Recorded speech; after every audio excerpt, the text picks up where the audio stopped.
ورحمۃ اللہ وبرکاتہ۔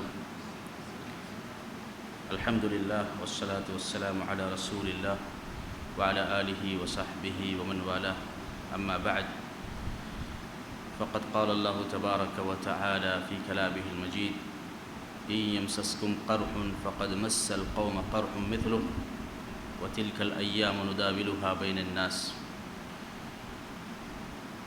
قابل احترام معزز بزرگان دین، نوجوانان اور میری ماں اور بہنوں، سیرت الانبیاء والسلف کی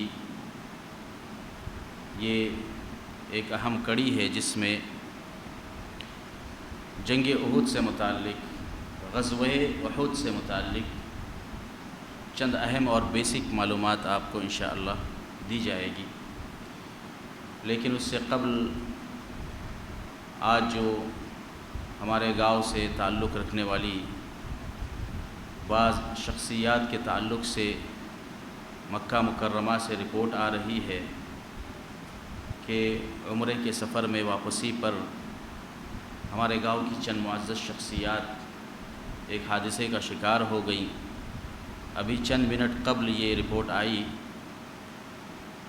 اور بڑی مشکل سے اپنے آپ کو سنبھالا کہ گاؤں کی وہ معزز شخصیات جن کا گاؤں کی ترقی میں، گاؤں کے ڈیولپمنٹ میں، اسکول کے ڈیولپمنٹ میں بہت بڑا کردار اور ہاتھ ہے، ان کا خاندان اس وقت صبر اور ابتلا کی گھڑی سے گزر رہا ہے۔ ہم سب ان کے لیے دعا فرمائے کہ اللہ تعالیٰ ان میں سے وفات شدگان کو جنت الفردوس نصیب فرمائے، ان کے عمرے کو عمرہ مقبولہ بنائے اور لواحقین کو اللہ رب العالمین صبر جمیل عطا فرمائے۔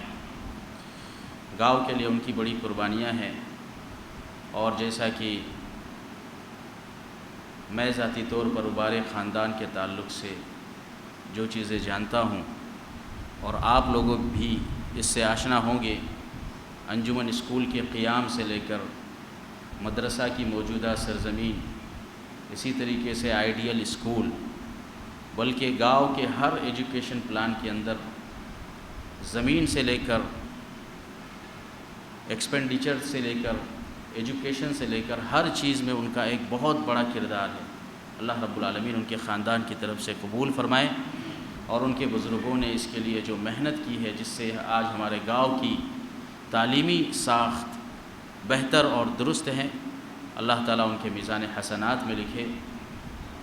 یقیناً یہ صبر اور آزمائش کا موقع ہے، مگر اس واقعے کو یاد کیجئے جو جنگ احد کے دوران حضرت ام عمارہ ام دینار رضی اللہ تعالی عنہا کے ساتھ پیش آیا کہ ایک ہی گھر کے 6 افراد اللہ کے رسول صلی اللہ علیہ وسلم کے دفاع میں شہید ہو گئے، 3 بیٹے، 3 نوجوان بیٹے، مگر فکر ایک ہی لاحق تھی کہ اللہ کے رسول صلی اللہ علیہ وسلم محفوظ ہے کہ نہیں ہے۔ اور جب لوگوں نے انہیں یہ بتایا کہ تمہارے شوہر کا انتقال ہوا ہے، تمہارے بیٹے کا انتقال ہوا ہے، تمہارے بھائی کا انتقال ہوا ہے، ہر مرتبہ انہوں نے ایک ہی سوال کیا، اور جب انہیں بتایا گیا کہ اللہ کے نبی صلی اللہ علیہ وسلم کو محفوظ مقام پر لے جایا گیا ہے، تو انہوں نے شرح صدر کے ساتھ ایک جملہ کہا جو تاریخ کے سینوں میں آج بھی محفوظ ہے۔ کہا: کل مصیبت بعد رسول اللہ جلل یا رسول اللہ، کہ ہر مصیبت رسول اکرم صلی اللہ علیہ وسلم کی موجودگی میں سب کے سب بے اوقات ہے اور بیکار ہے اور بہت ہی چھوٹی ہے۔ اس قدر خوشی کا اظہار کیا۔ اللہ رب العالمین اس خاندان کے عمرے کے سفر کو قبول فرمائے اور ان کے گھر کے لیے خوشخبری بنائے کہ اللہ تعالیٰ ان کا شمار شہداء میں کرے، اور بلا حساب و کتاب اللہ تعالیٰ انہیں جنت میں اعلیٰ مقام عطا فرمائے۔ آج کا یہ موضوع جنگ احد سے متعلق ہے، اور جب کوئی جنگ اللہ کے نبی صلی اللہ علیہ وسلم کی سیرت کے ساتھ جڑی ہو تو جنگ کے مقابلے میں اسے غزوہ کہنا زیادہ بہتر ہوتا ہے۔ جس میں خاص طور پر اللہ کے نبی صلی اللہ علیہ وسلم نے بذات خود شرکت کی ہو۔ اس سے پہلے غزوہ بدر کی تاریخ آپ نے سنی علماء کرام سے، پھر غزوہ بدر کے بعد جو چھوٹے چھوٹے سرایا اور چھوٹی چھوٹی جنگیں اور مڈبھیڑ اہل مدینہ اور اہل مکہ کے درمیان ہوا کرتی تھی، اس کا بھی تذکرہ آپ نے سنا ہوگا۔ آج میں بیسیکلی طور پر جنگ احد کے جو بنیادی اسباب ہیں ان کی طرف صرف اشارہ کروں گا، کیونکہ مجھے بتایا گیا ہے کہ اس سے پہلے بھی ان کی طرف معمولی سا اشارہ آیا ہے، اور پھر اس جنگ کے وجوہات کیا تھے اور اس جنگ میں مسلمانوں کا کیا اسٹیٹس تھا، اس جنگ سے ہمیں کیا عبرتیں ملتی ہے، اس پر روشنی ڈالی جائے گی۔ آپ سب یہ اچھی طریقے سے جانتے ہیں کہ جنگ احد یہ 3 ہجری کے اندر، تیسری صدی ہجری میں واقع ہونے والا ایک دل خراش واقعہ ہے جو مدینہ منورہ کی سرزمین پر ہوا۔ اس کے بہت سارے اسباب تھے، بہت سارے ریزنز تھے، جن میں سب سے بنیادی اور اہم سبب دینی فیکٹر تھا، دین۔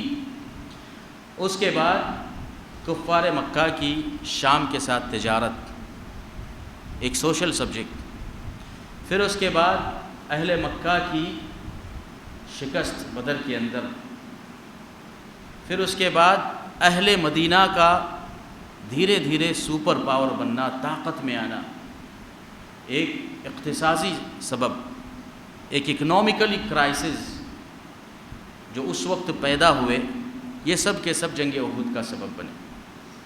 ایک ایک سبب کو ہم بہت مختصر طور پہ لیتے ہیں۔ سب سے پہلے دین اور دھرم اور ریلیجن، یہ ہر چیز کی بنیاد ہے۔ ایک انسان کتنا ہی اس سے دور بھاگے، ایک حکومت کتنا ہی اس سے انکار کرے، آج ہم موجودہ زمانے میں جو لڑائیاں ہو رہی ہیں، اگر انہیں دین کے فیکٹر کے حساب سے سوچے تو ہمیں یہ محسوس ہوگا کہ یہ اکنومیکلی کرائسس سے زیادہ اس کے اندر دین کا فیکٹر غالب ہے۔ امریکہ اور رشیا کے درمیان ہونے والی لڑائیوں میں دین کا فیکٹر غالب ہے۔ فرانس اور روم کے درمیان ہونے والی لڑائیوں میں دین کا فیکٹر غالب ہے۔ یوکرین کو آپ لے لیجئے، ابھی قریب میں آپ نے یوکرین کا نام بہت زیادہ سنا ہے۔ کیا وجہ ہے یوکرین کی لڑائی کی؟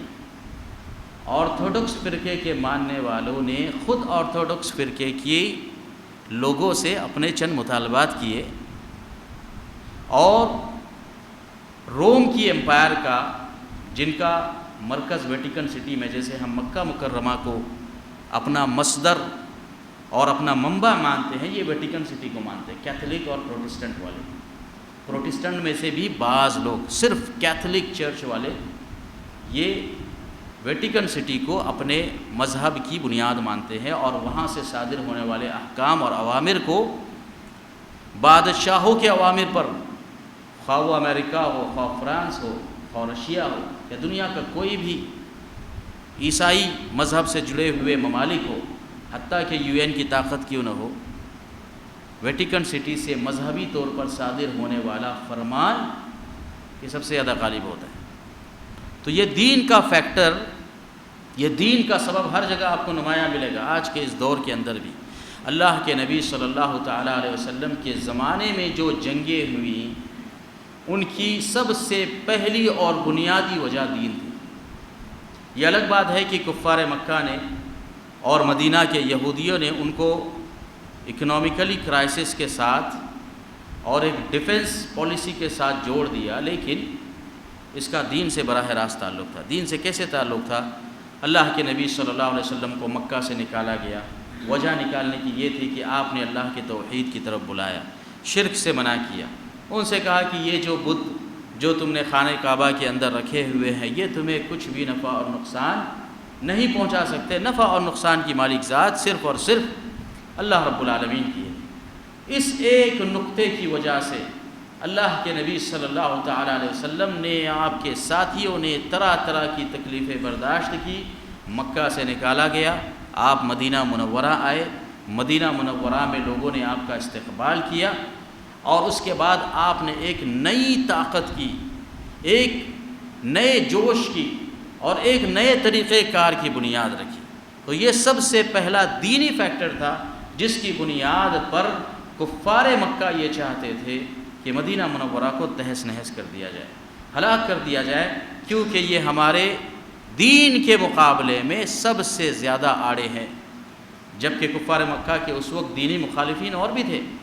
ایران تھا فارس جو سب سے زیادہ دینی مخالف تھا، روم کی طاقت تھی جو دین میں کیتھولک تھے، اور یہ ابراہیمی تھے، یہ صابئین لوگ تھے جو بتوں کی عبادت کرتے۔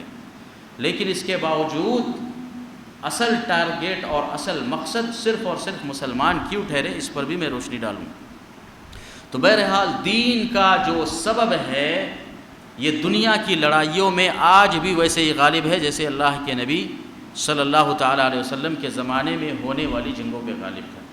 دوسرا بنیادی سبب جنگ احد یا غزوہ احد کا وہ اجتماعی اور معاشی سبب تھا۔ جنگ بدر کے اندر جیسا کہ آپ نے سنا کہ کفار کی غیر متوقع ان ایکسپیکٹڈ جو ہے شکست ہو گئی۔ اللہ کے نبی صلی اللہ علیہ وسلم کا کوئی جنگ کا ارادہ نہیں تھا، لیکن اللہ کے نبی صلی اللہ علیہ وسلم کی ڈیفینس پالیسی اتنی اسٹرانگ تھی، اتنی قوی تھی کہ اگر حملے کی نوبت آ بھی جائے تو اللہ کے نبی صلی اللہ علیہ وسلم کے پاس اس کا سارا خطہ یہاں پر تیار تھا کہ کیا اسٹریٹجی اپنانا ہے۔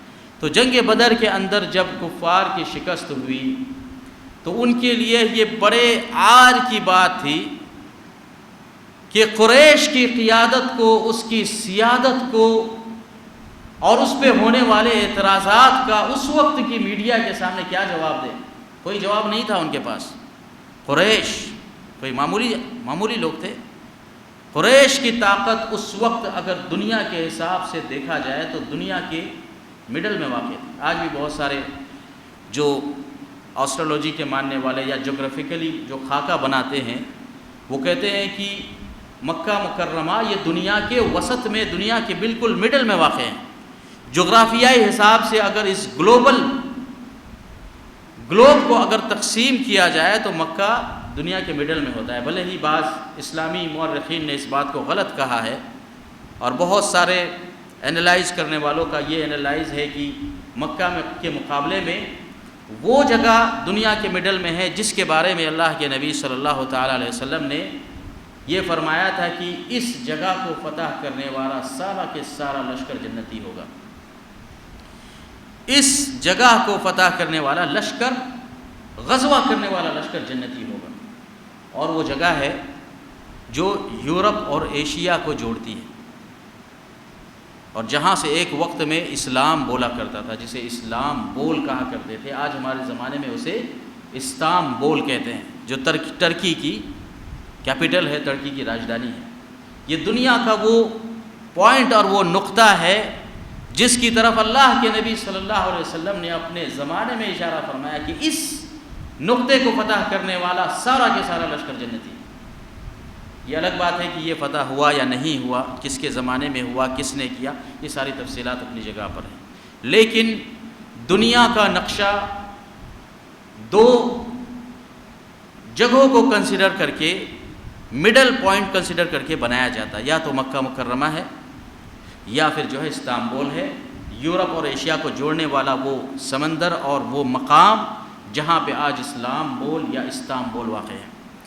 تو قریش کی طاقت اس وقت ایک مڈل میں بسنے والی طاقت تھی، اور ان کے لیے یہ بڑی عار کی بات تھی کہ ایک چھوٹا سا لشکر جس کی اپنی کوئی پالیسی نہیں ہے، جس کا اپنا کوئی ہدف نہیں ہے، جس کی اپنی کوئی تجارت نہیں ہے، وہ لشکر اسے شکست دے رہا ہے، اور سارے عرب کے جزیرے کے سامنے انہیں جواب دہ ہونا تھا۔ تو یہ ایک معاشی سبب تھا جس کی بنیاد پر یہ یقینی چیز تھی کہ وہ مدینہ منورہ پر دوبارہ پھر کر حملہ کریں گے اور مدینہ پر حملہ کر کے مدینہ کو ختم کریں گے۔ تیسرا بنیادی سبب جو جنگ احد کا ہے وہ اقتصادی سبب ہے، وہ اکنامکس سے متعلق سبب ہے۔ اللہ کے نبی صلی اللہ علیہ وسلم کی جب جنگ بدر کے اندر فتح ہوئی، آپ اپنے لشکر کو لے کر اور مال غنیمت کو لے کر مدینہ منورہ واپس آئے، تو اس وقت مدینہ میں بسنے والے یہودیوں کے لیے یہ خبر بہت زیادہ تکلیف دہ تھی، اور ان کے ساتھ منافقین کو بھی شامل کر لیجئے جو منافقین اپنے دل کے اندر ایمان کو چھپاتے تھے، نبی کی مجلس میں سب سے آگے بیٹھتے تھے، مگر سب سے زیادہ انفارمیشن یہاں سے لیک ہوتی تھی، جو نبی کے ساتھ پہلی صف میں بیٹھے ہوئے ہیں، یہ منافق تھے، اور یہاں سے ساری انفارمیشن کفار مکہ کو اور یہود کو دینے والے یہ وہی لوگ تھے جو مسجد میں آپ کے ساتھ بیٹھتے تھے۔ تو ایسے منافقین کے لیے اور یہودیوں کے لیے یہ خبر بہت زیادہ تکلیف دہ تھی کہ ایک چھوٹے سے لشکر کو ایک بہت بڑی طاقت کے مقابلے میں فتح نصیب ہوئی۔ چنانچہ انہیں اس بات کا احساس ہو گیا کہ اگر اللہ کے نبی صلی اللہ تعالی علیہ وسلم کے اس سیاسی پاور کے ساتھ، اگر اس پولیٹیکل ایشو کے ساتھ اگر ہم نے جوائن نہیں کیا تو ہمارا انجام کیا ہے۔ اللہ کے نبی صلی اللہ علیہ وسلم کی یہ بہت بڑی بردباری تھی کہ آپ نے مدینہ میں آنے کے بعد یہودیوں کے ساتھ ایگریمنٹ کیا، یہ ایک انٹرنل ایگریمنٹ تھا یہودیوں کے ساتھ۔ اب یہودیوں کو یہ خلش ہونے لگی کہ اگر ہم نے مسلمانوں کے ساتھ کی ہوئی پالیسی کے اندر، ایگریمنٹ کے اندر ذرا سا بھی یہاں وہاں کر دیا تو یہ مسلمان بہت خطرناک لوگ ہیں، یہ اپنے حقوق کو حاصل کرنے کے لیے کسی بھی جائز حد تک جا سکتے ہیں۔ اور یہ بات معلوم ہونا چاہیے تاریخ کے ادوار میں کہ مسلمانوں نے قرون اولیٰ کے اندر اور خاص کر نبی پاک صلی اللہ تعالیٰ علیہ وسلم کی زندگی میں جو قوت مدافعت اور جو ڈیفینس کی پالیسی اختیار کی، اس میں ذرا برابر بھی کافروں پر اور اپنے مخالفین پر ظلم نہیں تھا، یہ سارے انصاف پر مبنی پالیسیز تھی۔ تو اب یہودیوں کے سامنے جب یہ خطرہ لاحق ہوا کہ ہم انٹرنل لیول پر مسلمانوں کو کچھ نہیں بگاڑ سکتے، ان کو ہلا نہیں سکتے، ان کو ہاتھ نہیں لگا سکتے، یہ اتنے مضبوط ہے، اتنے اسٹرانگ ہے، تو اب ان کے سامنے ایک ہی راستہ تھا۔ مدینہ کے باہر جو یہودی بستے ہیں یا جو غیر مسلم قبائل بستے ہیں، ان کے سامنے اپنی مظلومیت کا اظہار کیا جائے۔ ہوا کچھ نہیں ہے، تکلیف کچھ نہیں ہے، مگر یہ یہودیوں کی قدیم سازش ہے جو آج کے اس دور میں بھی چل رہی ہے کہ معمولی سے معمولی تکلیف کو اتنا بڑا کر پیش کر دو کہ دنیا ان کے سپورٹ میں ہو جائے۔ آج آپ دیکھ لو غزہ پہ جو حملہ ہوا ہے، یہ کس کی سازش ہے؟ کوئی بیوقوف انسان ہوگا جو یہ تصور کرے گا کہ کسی کے پتھر مارنے کی وجہ سے اتنی بڑی پالیسی کے تحت کسی پر حملہ کیا جائے۔ یہ سارا پری پلان ہے، چند چھوٹی چھوٹی جہادی تنظیموں کو استعمال کیا جاتا ہے کہ آپ پتھر مارے اور اس کے مقابلے میں ہمارے میزائل ریڈی ہیں۔ اس لیے میں اپنے نوجوان ساتھیوں سے، خاص طور پر نوجوانوں سے یہ کہتا ہوں کہ یہ سوشل میڈیا پر، یہ یوٹیوب پر اور یہ جو ہم دنیا کے حالات کو پڑھتے ہیں، دیکھتے ہیں، اس کی بنیاد پر کوئی ڈیسیزن لینے کی کوشش نہ کریں۔ جو حالات دکھتے ہیں وہ حالات ہوتے نہیں ہیں، ان حالات کو بنایا جاتا ہے۔ اس میں کوئی شک نہیں ہے کہ شام کی فضیلت ہے، اس میں کوئی شک نہیں ہے کہ فلسطین کی فضیلت ہے، اس میں کوئی شک نہیں ہے کہ اللہ کے رسول صلی اللہ تعالیٰ علیہ وسلم نے یہ فرمایا ہے کہ آخری وقت میں سب سے بہتر لشکر شام کا لشکر ہوگا۔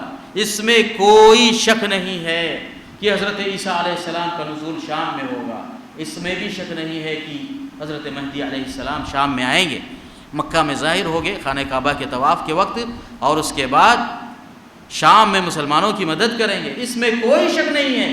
اللہ کے نبی صلی اللہ تعالیٰ علیہ وسلم نے یہاں تک بیان کیا کہ شام کے لیے بشارتیں ہیں، شام کے لشکر میں شامل ہونے والے کے لیے بشارتیں ہیں، اور یہاں تک آپ نے بیان فرمایا کہ ایک وقت ایسا بھی آئے گا کہ عیسیٰ علیہ السلام صلیب کو توڑ دیں گے، عیسائیوں کے نافذ کردہ ٹیکس کو، ان کے نافذ کردہ امور کو حضرت عیسیٰ علیہ السلام ان کے ظلم اور جور کو ختم کریں گے، اس میں کوئی شک نہیں ہے۔ ساری فضیلتیں اپنی جگہ پر ہیں، شام کی فضیلتیں اپنی جگہ پر ہیں، فلسطین کی فضیلتیں اپنی جگہ پر ہیں، مسجد اقصیٰ کی فضیلتیں اپنی جگہ پر ہیں، مگر کچھ تنظیمیں ان فضیلتوں کا ناجائز فائدہ اٹھا کر مسلمانوں کے ایموشنل مسائل کو ابھارتی ہیں اور اس کا نقصان الٹا مسلمانوں کو ہوتا ہے۔ یہ ایک الگ ٹاپک ہے، اس کو بہت لمبا ذکر کرنے کی ضرورت ہے۔ میں یہودیوں کے تعلق سے جو اس غزوہ احد کے اندر سبب بنے تھے ان کا ذکر کر رہا ہوں کہ یہ چھوٹی سی چیز کو اتنا بڑھاتے ہیں۔ غازہ کے مقام پر صرف 199 یہودیوں کو گرفتار کیا گیا، جن میں سے 2-4 ڈپلومیٹک ہو گئے، باقی سب عوام ہیں، اور اس کی بنیاد پر اتنا بڑا آپریشن، یہ کسی عقل میں آنے والی چیز نہیں ہے۔ بہرحال یہ ہمارا ٹاپک نہیں ہے۔ یہودیوں کی سازش اور ان کا پلاسٹک زدہ چہرہ اتنا گندا ہے کہ ہمیشہ ہر قوم نے انہیں اپنے پاس سے دھتکارا ہے، اور قرآن نے اس کا تذکرہ کیا۔ قرآن کریم نے یہودیوں کے تعلق سے کہا وَقَطَّعْنَاهُمْ فِي الْأَرْضِ أُمَمًا، اللہ رب العالمین نے یہودیوں کے تعلق سے کہا کہ ان کی سرکشیوں کی وجہ سے، ان کی شرارتوں کی وجہ سے اور ان کی انسانیت دشمنی کی وجہ سے ہم نے ان کو زمین میں ٹکڑے ٹکڑے کر کے بانٹ دیا۔ یہ رشیا میں تھے، ان کو اللہ نے ٹکڑے ٹکڑے کر کے بانٹ دیا۔ یہ انطاکیہ میں تھے، اللہ نے ان کو ٹکڑے ٹکڑے کر کے بانٹ دیا۔ اور کوئی بعید نہیں ہے کہ ہمارے ہاں جو ہمارے اس ملک کے اندر جو آئے ہوئے آریہ سماج کے لوگ ہیں، ان کی تاریخ بھی ان یہود سے ملتی ہو جو رشیا سے آئے۔ کوئی بڑی بات نہیں ہے۔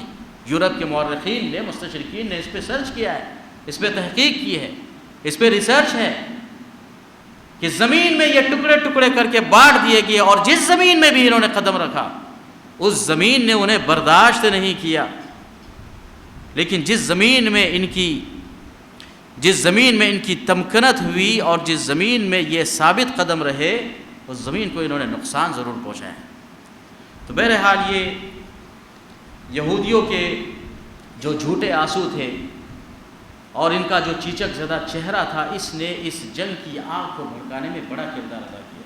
انہوں نے مکہ والوں کو یہاں کی انٹرنل انفارمیشن پرووائڈ کی، اور اس کے بعد مکہ والوں کو ابھارا کہ آپ لوگ بدر کی اس لڑائی سے جو ہے کبیدہ خاطر نہ ہو، آپ مدینہ پہ حملہ کریں، ہم آپ کا ساتھ دینے والے ہیں، اور ہمارے پاس اس تعلق سے جو بھی انفارمیشن رہے گی یہ اس کی ہم آپس میں ڈیلنگ کرتے رہیں گے۔ لیکن اللہ کے نبی صلی اللہ تعالیٰ علیہ وسلم کی پالیسی اور آپ کی ڈیفینس کی طاقت اتنی زیادہ قوی تھی کہ یہودی کتنے بھی ہاتھ پیر مارے، اللہ کے نبی صلی اللہ علیہ وسلم جب مدینہ میں داخل ہوئے تھے تو اللہ تعالیٰ نے آپ کو ایسی سیاسی قوت سے نوازا تھا کہ آپ نے چند کام ایسے کیے جن کی مصلحت اور جن کی حکمت اس وقت لوگوں کو سمجھ میں نہیں آئی، بہت بعد میں لوگوں کو سمجھ میں آئی۔ اللہ کے نبی صلی اللہ تعالیٰ علیہ وسلم جب مدینہ میں انٹر ہوئے، آپ نے اس سے پہلے بھی اس موضوع کو سنا ہے، تو سب سے پہلے اللہ کے نبی صلی اللہ تعالیٰ علیہ وسلم نے جو بنیادی کام کیے، ان میں پہلا کام یہ تھا کہ مدینہ میں جو آپسی قبائل کے اندر چھوٹے چھوٹے قبیلوں میں، چھوٹے چھوٹے خاندانوں میں جو ڈفرینسز تھے، جو چھوٹے چھوٹے اختلافات تھے، ان کو دور کیا۔ یہ سب سے پہلا کام آپ نے کیا، اور اس کی گواہی خود ایک یہودی شخص نے جو اسلام میں داخل ہوئے، حضرت عبداللہ بن سلام رضی اللہ تعالی عنہ بیان کرتے ہیں کہ جب اللہ کے نبی صلی اللہ علیہ وسلم قبا کے مقام پر آئے بنو اوس کے اندر، تو مجھے یہ خدشہ لاحق ہوا کہ تورات اور انجیل کو، بائبل کو تلاش کیا جائے۔ فوراً گھر میں بائبل منگائی، یہودیوں کے سردار تھے، بائبل کو منگایا، کھولا، آخری نبی آنے والے کی کیفیت کو اس کتاب کے اندر پڑھا، اور اس کے بعد دل میں خیال آیا کہ یہ جو میں بائبل کے اندر پڑھ رہا ہوں کہ ایسی سرزمین ہوگی، اس کے طرف 2 باغات ہوں گے، اس کے طرف پتھریلی زمین ہوگی۔ آج تو مدینہ کی سچویشن، اسی بائبل کی یہ کیفیت مدینہ کی سچویشن کو بیان کرتی ہے، اور یہ سارے حالات اس بات کی گواہی دیتے ہیں کہ شاید یہ وہ شخص ہوگا۔ لیکن اگر یہ وہ شخص نہیں رہا تو اس کا جواب دینے کے لیے میں تیار ہوں۔ ہاتھ آستینے سے چڑھائے، اللہ کے نبی صلی اللہ تعالیٰ علیہ وسلم کے پاس آئے، اپنے آنکھ کو چھپایا، لوگ آپ کے اطراف میں بیٹھے ہوئے تھے۔ فرماتے ہیں عبداللہ بن سلام رضی اللہ تعالیٰ عنہ، یہودیوں کے سردار، کہا کہ کسی اور نیت سے آیا تھا، لیکن جب اس شخص کی زبان سے سب سے پہلے کلمات میں نے سنے، مجھے یقین ہو گیا کہ یہ کلمات نبی کے علاوہ کوئی اپنی زبان سے ادا نہیں کر سکتا۔ اللہ کے نبی لوگوں کو کہہ رہے تھے ایھا الناس افشوا السلام واطعموا الطعام وصلوا بالارحام وصلوا باللیل والناس نیام. کیا سجا اور کیا عبارت ہے. اس عبارت کے سامنے گھٹنے ٹیک دیے عبداللہ بن سلام نے.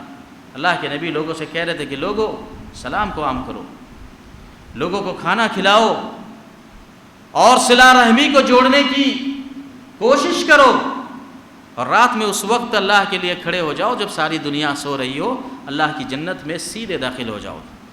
کہا کہ یہ اتنا اسٹرانگ اور اتنا قوی جملہ تھا, مجھے یقین ہو گیا, لیکن میں نے اپنے اسلام کو چھپایا, کسی کے سامنے ظاہر نہیں کیا. تو اللہ کے نبی صلی اللہ علیہ وسلم نے سب سے پہلا کام یہ کیا کہ اوس اور خزرج کی جو آپسی لڑائیاں تھی اس کو محبت میں تبدیل کیا. یہ یہودیوں کے لیے بہت بڑی ناکامی تھی مدینہ کے اندر. یہ یہودی جو اوس اور خزرج کے درمیان میں بستے تھے, اوس کا قبیلہ وہی ہے جہاں پر آج مسجد قباء قائم ہے, اور خزرج کا قبیلہ وہ ہے جہاں پر آج مسجد جمعہ یا جسے مسجد بنو سالم کہتے ہیں. بہت زیادہ فاصلہ نہیں ہے دونوں مسجدوں کے درمیان.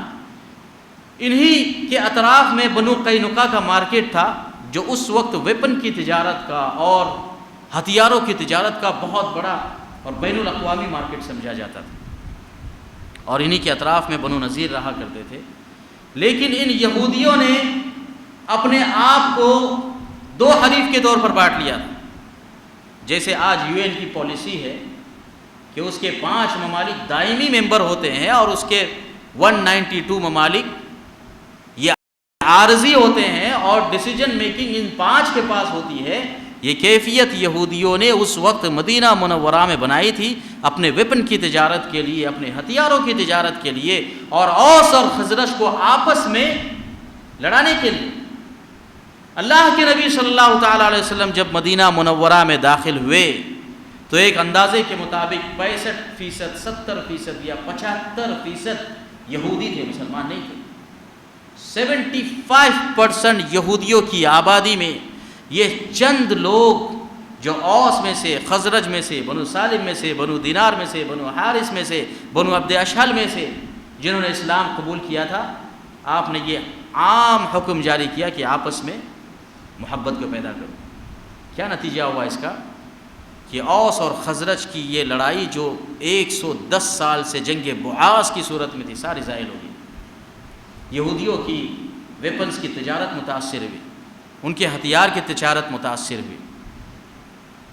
پھر اس کے بعد مدینہ منورہ میں جو ہجرت کر کے قبائل آئے ہوئے تھے, یہ جو سارا بیک گراؤنڈ ہے, یہ سارا جو پس منظر ہے جو جنگ کا سبب بنا, اور کیا وجہ تھی کہ اہل مکہ مدینہ پر حملہ کرنا چاہتے تھے اور مدینہ والے خود چاہتے تھے کہ اللہ کے رسول کو مدینے سے نکالے. یہ ساری چیزیں آپ کے ذہن میں ہونا چاہیے, تب آپ کو حقیقت میں پتہ ہوگا کہ اللہ کے نبی صلی اللہ تعالیٰ علیہ وسلم کی جو ڈیفینس پالیسی تھی وہ کتنی اسٹرانگ تھی اور کتنی قوی تھی. یہاں تک کہ بعض مورخین نے لکھا ہے کہ اللہ کے رسول صلی اللہ تعالیٰ علیہ وسلم نے مکہ مکرمہ کو اپنے دل سے جیتا ہے, اپنے دل سے جیتا ہے, لیکن مدینہ منورہ کو اپنے دماغ سے جیتا ہے. مکہ مکرمہ سے متعلق جتنی بھی پالیسی تھی, اللہ کے نبی صلی اللہ علیہ وسلم جب نکلے تو مکہ کی طرف حسرت سے آپ نے کہا کہ اے مکہ, میں یہاں سے نہیں نکلتا, میں تجھ سے اتنی محبت کرتا ہوں, اگر میری قوم والے مجھے نہیں نکالتے تو میں ہرگز تجھے نہیں چھوڑوں. اور پھر جب آپ کو مکہ سے نکالا گیا 6 سال کے بعد آپ جب دوبارہ مکہ میں داخل ہوئے, تب بھی آپ نے مکہ مکرمہ کو اپنے دل سے جیتا ہے.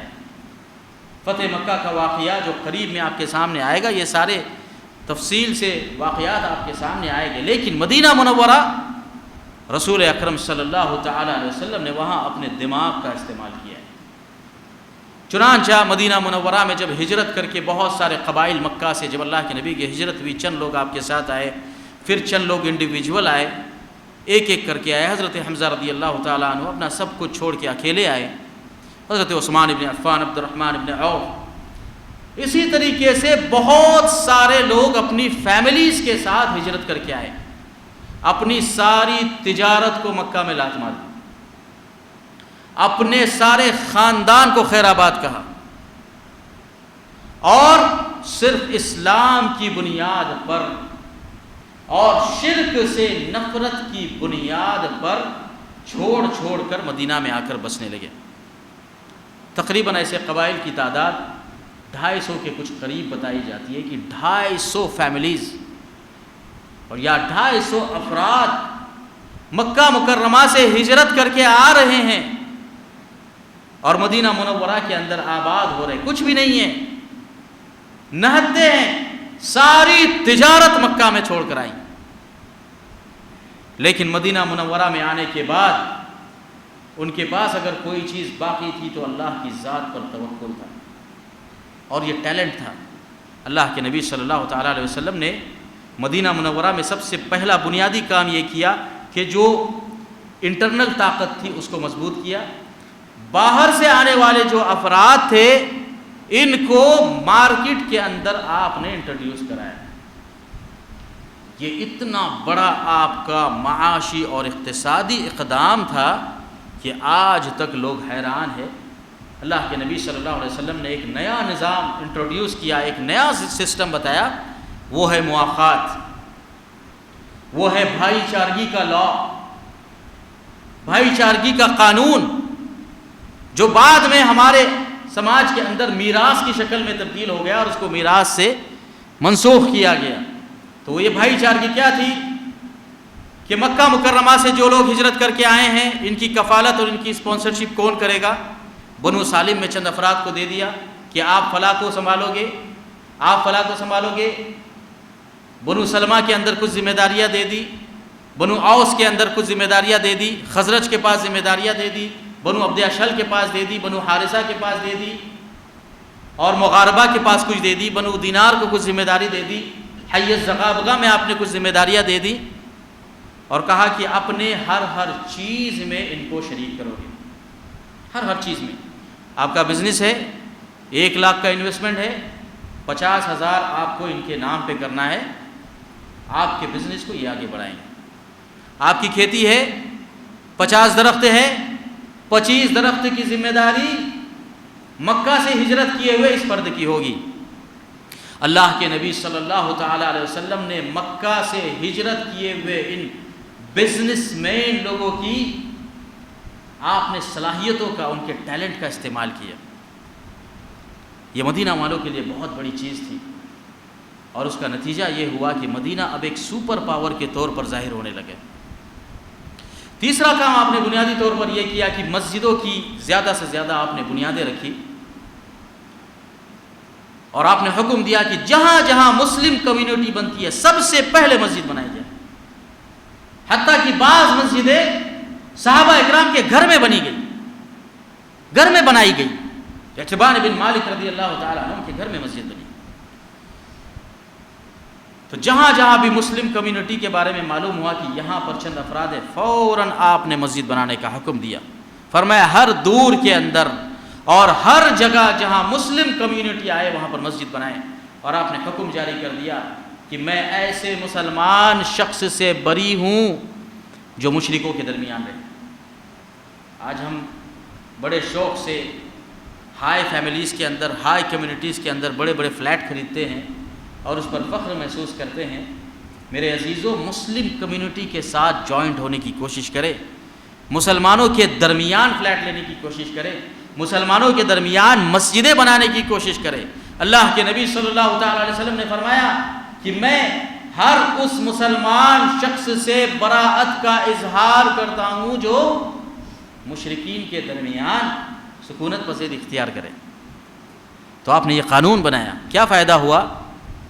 مورخین کہتے ہیں، جو لوگوں نے اندازہ لگایا ہے کہ نبی پاک صلی اللہ تعالیٰ علیہ وسلم کے زمانے میں تقریباً 16 مسجدیں بنی مدینہ اور اس کے اطراف میں۔ جب ہم مدینہ کہتے ہیں تو مدینہ سے مراد ایک چھوٹی سی بستی نہیں ہوتی، بلکہ مدینہ ایک اسٹیٹ کا نام تھا۔ جیسے اگر ہم کہیں کہ مسئلہ تعلقہ ہے تو اس تعلقے کے اندر بہت سارے چھوٹے چھوٹے گاؤں آتے ہیں، ڈورجے ہیں یا پھر کھرگاؤں ہے، پابرا ہے، ننگڑی ہے، اس طریقے کے چھوٹے چھوٹے قبیلوں کے اپنے اپنے سریے ہوا کرتے تھے اور اس میں قلعے ہوا کرتے تھے، اور ان سارے قلعوں اور سریوں کو ملا کر وہ مدینہ کہلاتا ہے۔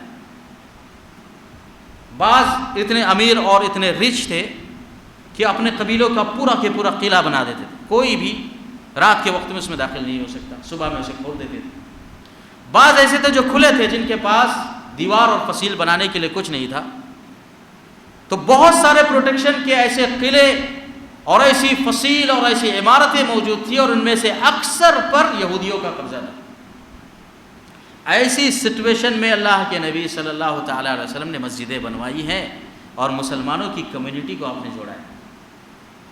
اور وہ جگہ جہاں اللہ کے نبی صلی اللہ تعالی علیہ وسلم کا جو مسکن تھا، جہاں پر آپ کا اونٹ بیٹھا، اور پھر قبیلہ بنو زریق کے قریب میں ابو ایوب انصاری کا گھر تھا، وہ بھی بنو زریق سے تھے، تو اس جگہ جہاں پر قیام کیا، لوگوں نے اللہ کے نبی صلی اللہ تعالی علیہ وسلم کے قیام کی وجہ سے اس جگہ کو مدینۃ النبی کا نام دیا، کہ نبی کے آنے کی جگہ، نبی کے سکونت پذیر ہونے کی جگہ۔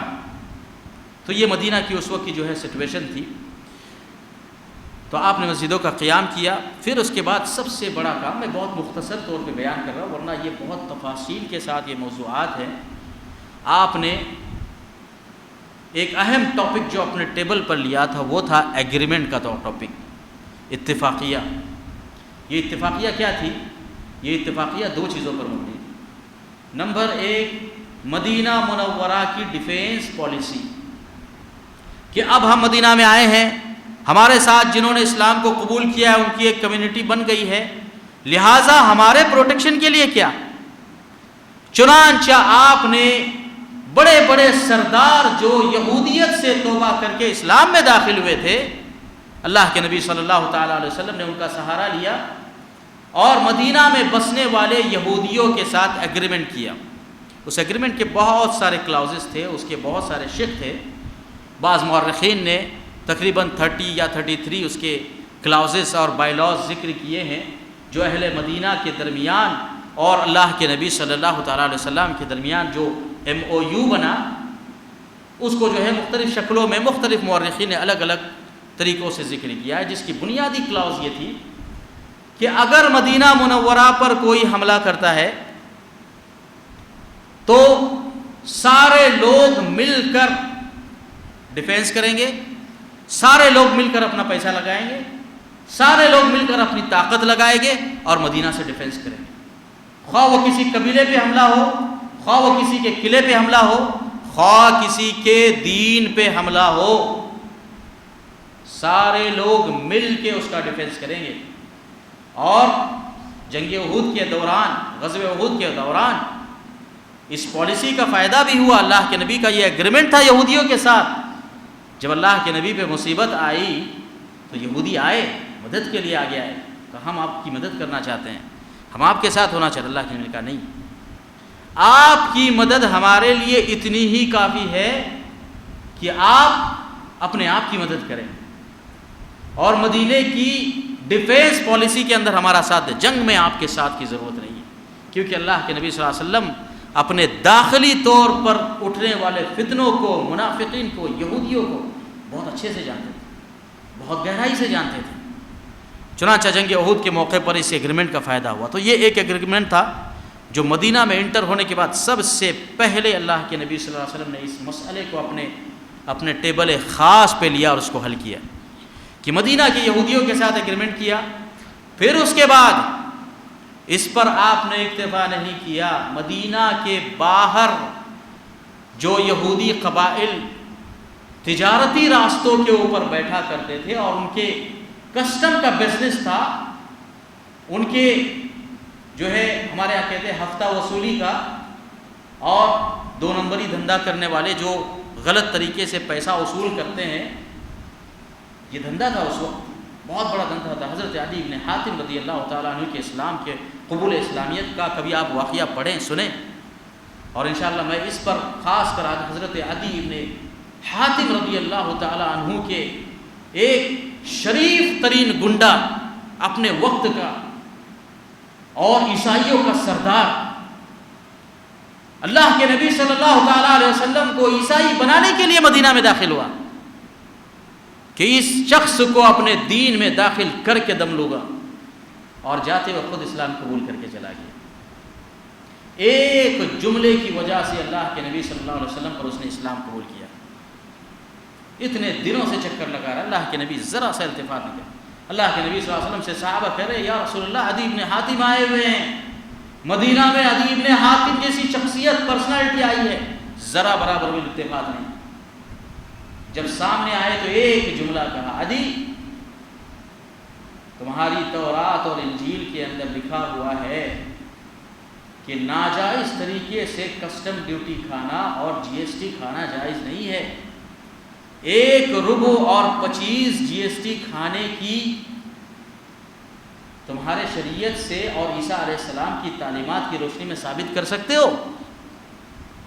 حیران رہ گئے۔ بہرحال یہ ٹاپک الگ ہے، میں دوسرے ٹاپک میں داخل ہو رہا ہوں۔ تو اللہ کے نبی صلی اللہ تعالیٰ علیہ وسلم ان ساری چیزوں سے واقف تھے۔ اطراف میں جتنی بھی کسٹم ڈیوٹی دینے والے اور مکہ کے تجارتی راستوں کا جو شام کے ساتھ جو کمرشل لنک تھا یا عراق کے ساتھ جو کمرشل لنک تھا، اللہ تعالیٰ نے نبی پاک صلی اللہ تعالیٰ علیہ وسلم کے لیے مدینہ جیسی سرزمین کو اور ایک جغرافیکلی طور پر ایک ایسے نقطے کو چنا جو نقطہ اقتصادی طور پر اللہ کے نبی صلی اللہ تعالیٰ علیہ وسلم کو تقویت پہنچانے کے لیے سب سے زیادہ اہم تھا۔ چنانچہ آپ نے اس کا پورا فائدہ اٹھایا۔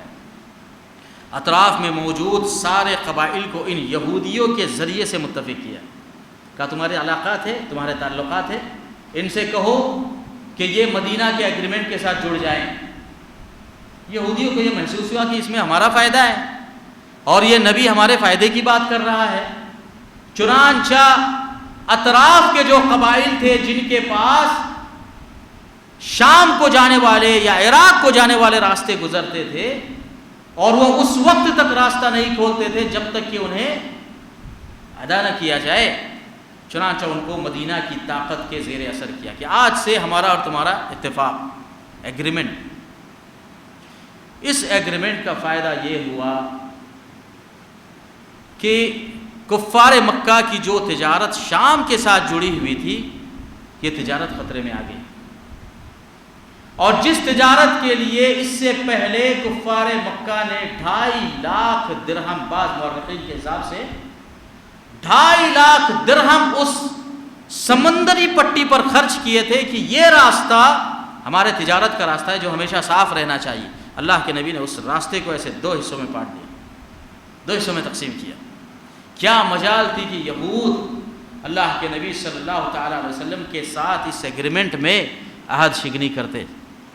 یہ راستہ جدہ سے ہوتے ہوئے، رابغ سے ہوتے ہوئے اور ینبو سے ہوتے ہوئے الوجھ کی طرف اور وہاں سے حقل کی طرف، جس کا تورات میں ذکر ہے، شام کو جایا کرتا تھا۔ تو تقریباً یہ رابغ اور یہ ینبو کی جو پٹی ہے جہاں پر ہمارے عتیق خطیب صاحب موجود ہے، کئی سال انہوں نے اسی جگہ پہ گزارے ہیں جہاں پر یہ واقعہ پیش آیا ہے۔ تو یہ ساری پٹی، اس پر 2.5 لاکھ درہم اس وقت قریش خرچ کر چکے تھے کہ یہ ہمارے قبضے میں ہونا چاہیے۔ اللہ کے نبی صلی اللہ علیہ وسلم نے اس کو بیچ میں سے بلاک کر دیا اور اہل مدینہ کے ساتھ اس ایگریمنٹ کو جوڑ لیا، جس کا نتیجہ ہوا کہ اب کفار کے سامنے تجارت کا ایک ہی راستہ بچا تھا، یمن۔ ہمیں یہ معلوم ہونا چاہیے کہ قریش کہاں تھے۔ میں تھوڑی سی تفصیل آپ سے لوں گا تاکہ بھلے ہی وقت اس کے لیے جائے لیکن آپ کو حقیقت سمجھ میں آ جائے گی۔ قریش جیسا کہ میں نے بتایا کہ بالکل مڈل میں واقع تھے۔ میں بہت ہی مختصر انداز میں آپ کو بتا رہا ہوں۔ قریش جزیرے عرب کے درمیان میں تھے، سامنے سمندر تھا جسے بحر قلزوم کہتے تھے، آج جسے ریڈ سی کہتے ہیں، جدہ کا جو ساحل سمندر ہے اسے ریڈ سی کہا جاتا ہے۔ تو قریش کے 2 پارٹ تھے، قریش کی تجارت 2 پارٹ میں بسی ہوئی تھی، رحلۃ الشتاء والصیف۔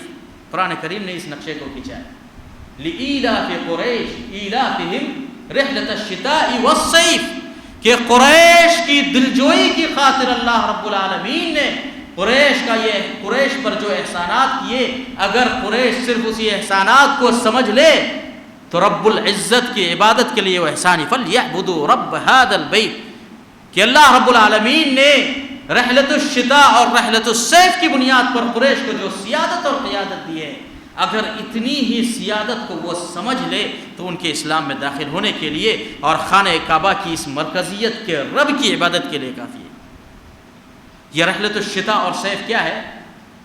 ونٹر اور سمر کی تجارت۔ رحلت الشتاء والصیف، شتاء کے اندر، موسم سرما کے اندر یہ لوگ یمن سے مال اٹھایا کرتے تھے اور مکہ میں اس کو رکھتے تھے اور پھر اس کو امپورٹ کرتے تھے شام کے اندر۔ شام میں جب جاتے تھے گرمی کے ایام کے اندر تو وہاں سے مال اٹھاتے تھے، مکہ میں لاتے تھے اور پھر اس کے بعد اس کو ڈسٹریبیوٹ کرتے تھے یمن کے اندر۔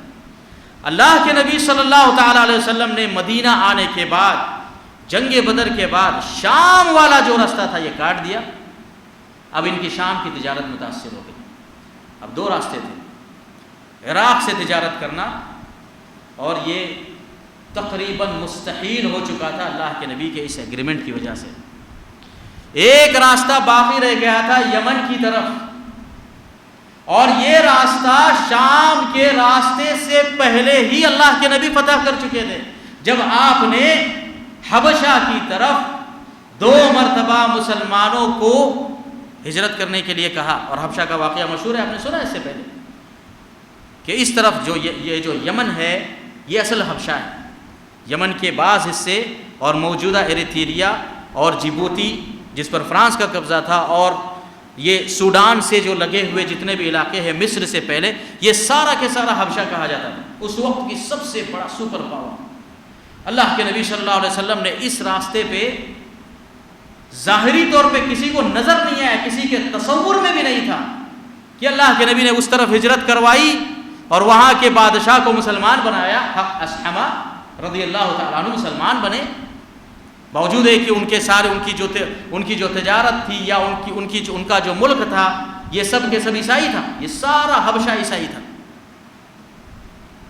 لیکن مسلمان وہاں گئے۔ جو واقعہ پیش ہوا آپ نے ساری چیزیں اس سے پہلے بھی سن چکے ہیں، تو یہ حصہ تو پہلے ہی فتح ہو چکا تھا، کفار قریش کے سامنے اندھیرا موجود تھا۔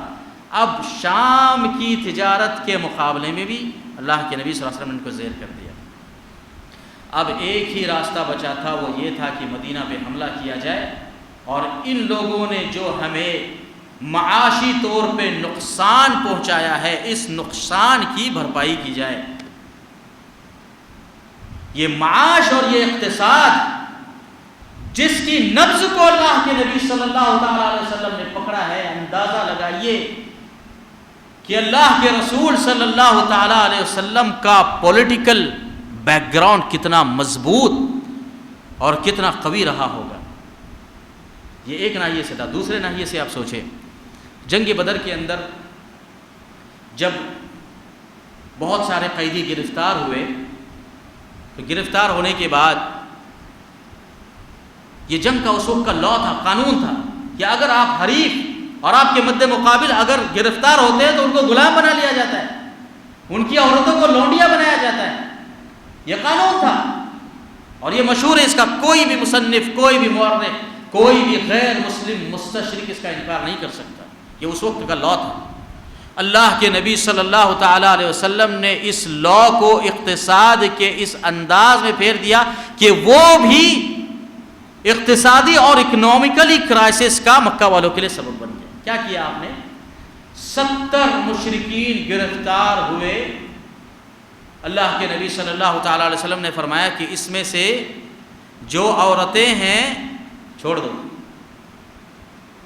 جبکہ قانون یہ تھا کہ عورتوں کو غلام بنایا جاتا، لونڈی بنایا جاتا، معاف کر دیا۔ اور ان میں سے جو سرغنہ ہیں ان کی کیٹیگری الگ سے بناؤ، ان میں سے جو ٹیلنٹڈ لوگ ہیں ان کے ٹیلنٹ کا مسلم کمیونٹی کو کیا فائدہ ہو سکتا ہے اس کو نکالنے کی کوشش کرو۔ چنانچہ ان میں سے بہت سارے لوگوں کے پاس لینگویج تھی، زبان تھی، معاش اور اقتصاد کے کچھ ٹپس تھے۔ قائل مدینہ کو سکھاؤ، مدینہ کے بچوں والوں کو سکھاؤ، اور یہ عہد لے کے چھوڑ دو کہ آئندہ اگر کفار قریش کی کسی پالیسی کے اندر آپ نظر آئے تو آپ کا حکم قتل ہوگا۔ یہ احسان کیا اللہ کے نبی، یہ احسان تھا۔ اس احسان کا نتیجہ ہوا کہ یہ واپس جانے والے لوگ ان میں سے بعض تھے جنہوں نے فوری طور پہ اسلام قبول کیا۔ تو آپ نے یہ قانون بنایا کہ ان غلاموں کو آزاد کر دو۔ اس آزادی کا اہل مکہ کو نقصان یہ ہوا کہ اہل مکہ کے پاس یہ جو اقتصادی طاقت تھی کہ غلاموں کو بیچنا، مصر سے غلاموں کو اٹھا کے لانا، لونڈیوں کو اٹھا کے لانا، مکہ کے مارکیٹ میں بیچنا، شام میں لے جا کر بیچنا، یمن میں لے جا کر بیچنا، ایک نیا انسانیت کا اور احترام بھرا قانون انہیں مل گیا، اور مکہ کی تجارت کو بائی ڈیفالٹ نقصان ہوا کہ تجارت جو غلاموں کی صورت میں کی جاتی ہے کہ تجارت ٹھپ پڑ گئی۔ پھر اس پر اللہ کے نبی نے نمک یہ چھیڑا کہ فرمایا کہ جو شخص غلام کو آزاد کرے اللہ تعالیٰ جنت میں اسے محل بنا دیتے۔ ایک اقتصادی مسئلے کو ایک فضیلت کے ساتھ ایسے جوڑ دیا کہ وہ اکنامکلی طور پر اہل مکہ کی کرائس کا بھی سبب بنا اور اہل مسلمان کے جنت کا بھی سبب بنا۔ آپ نے کہہ دیا کہ غلام کو آزاد کرنے کی یہ فضیلت ہے، فلاں کام کرو گے تو ایک غلام کے آزاد کرنے کے برابر ثواب ہے۔ یہ مکہ والوں کے لیے اقتصادی طور پر بہت بڑا نقصان تھا۔ یہی نقصان آپ نے یہودیوں کے ساتھ کیا۔ کیا کیا یہودیوں کے ساتھ؟ یہودی مدینہ منورہ کے تاجر تھے، مدینہ میں ان کی بولی بولا کرتے تھے۔ یہ جو 250 قبائل ہجرت کر کے آئے ہوئے تھے مدینہ منورہ میں، اللہ کے نبی نے ان کو مارکیٹ میں اتارا، صحابہ اکرام کے درمیان اخوت اور بھائی چارگی کرا کے دی۔ بہت سارے مکہ سے ہجرت کرنے والے صحابہ ایسے تھے جن سے یہاں تک کہا گیا کہ میری 2 بیویاں ہیں، ایک کو طلاق دیتا ہوں اس کو بھی رکھ لو، میرے 2 بزنس ہے، ایک بزنس آپ کو دیتا ہوں۔ کہا نہیں چاہیے، مجھے صرف یہ بتاؤ آپ کے مارکیٹ میں کیا چلتا ہے، مارکیٹ کا راستہ بتاؤ۔ عبد الرحمن بن عوف رضی اللہ تعالیٰ عنہ مارکیٹ میں آئے، چند چیزیں خریدی، فروخت کیا اپنے ٹیلنٹ سے، اور چند دنوں کے اندر اتنے زیادہ مالدار ہو گئے کہ ان کے بارے میں آتا ہے کہ اگر مدینہ کی مٹی کو ہاتھ لگا جائے تو سونا بن جائے۔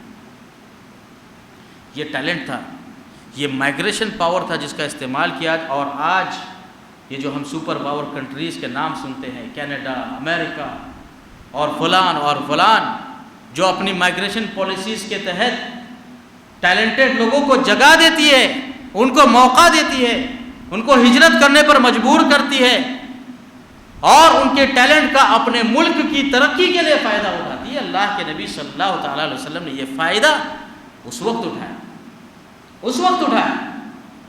تو ایسا ٹیلنٹ، اگر میں ہمارے جماعت کے ذمہ داران سے بھی یہ بات کہتا ہوں کہ اگر اس طرح کا ٹیلنٹ ہمارے پاس موجود ہے ہمارے گاؤں میں، باہر سے آئے ہوئے وہ افراد جو گاؤں کی سیاست کے لیے، منہج کتاب و سنت کے لیے مفید ثابت ہوتے ہیں، اور اس تجارت کو اور اس انٹرپرینرشپ کو اوپر لانے کے لیے ان کا کردار ہے، ان کو ایکسیپٹ کیجئے، ان کو موقع دیجئے، ان کی کیٹیگریز بنائیں اور ان کو اپنی کمیونٹی کے اندر شامل کیجئے، جیسے اللہ کے نبی صلی اللہ علیہ وسلم نے شامل کیا اور ایک طاقت بنائی مدینہ منورہ کے اندر۔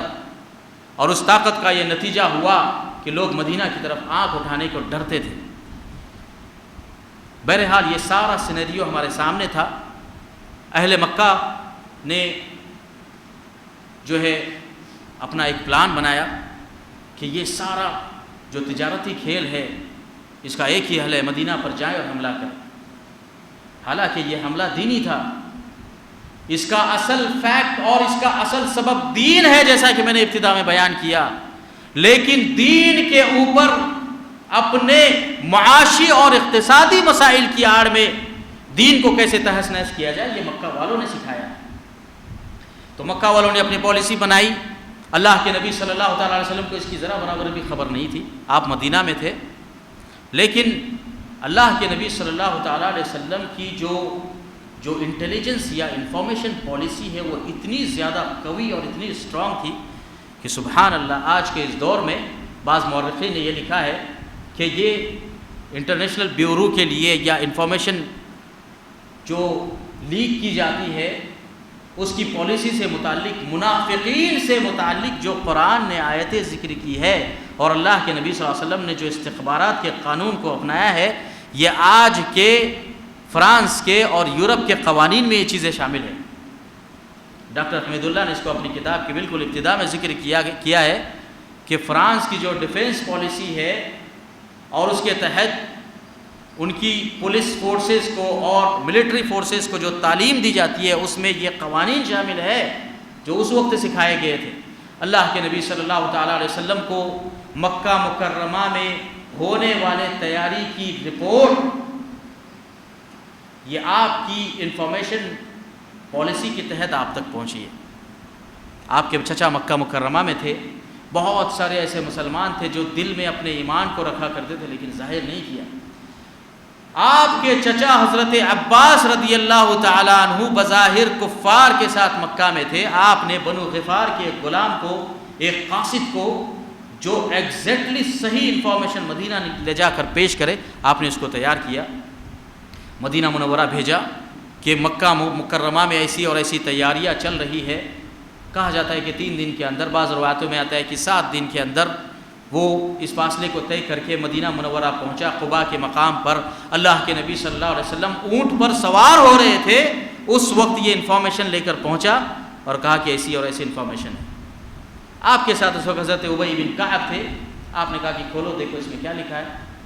کہا کہ حضرت عباس کا خط ہے اور اس میں یہ چتاونی دی گئی ہے کہ مدینہ پر حملہ ہونے والا ہے اور مکہ مکرمہ میں یہ تیاری ہو رہی ہے، ابو سفیان نے یہ تیاری کروائی ہے اور مکہ میں جو تجارتی قافلہ پروفٹ کے ساتھ واپس آیا ہے، سارے لوگوں کا جو انویسٹمنٹ تھا سارے مکہ کے قبائل کو جمع کیا گیا، اس انویسٹمنٹ کو تقسیم کیا گیا کہ آپ نے جو پیسہ تجارت میں لگایا تھا شام کی، اب ہم کو آپ کے پیسے کی ضرورت نہیں ہے، جب تک ہم مدینہ والوں کا فیصلہ نہیں کرتے شام کے ساتھ ہماری دوبارہ تجارت بحال نہیں ہوگی، لہٰذا اپنا پیسہ واپس لیجئے۔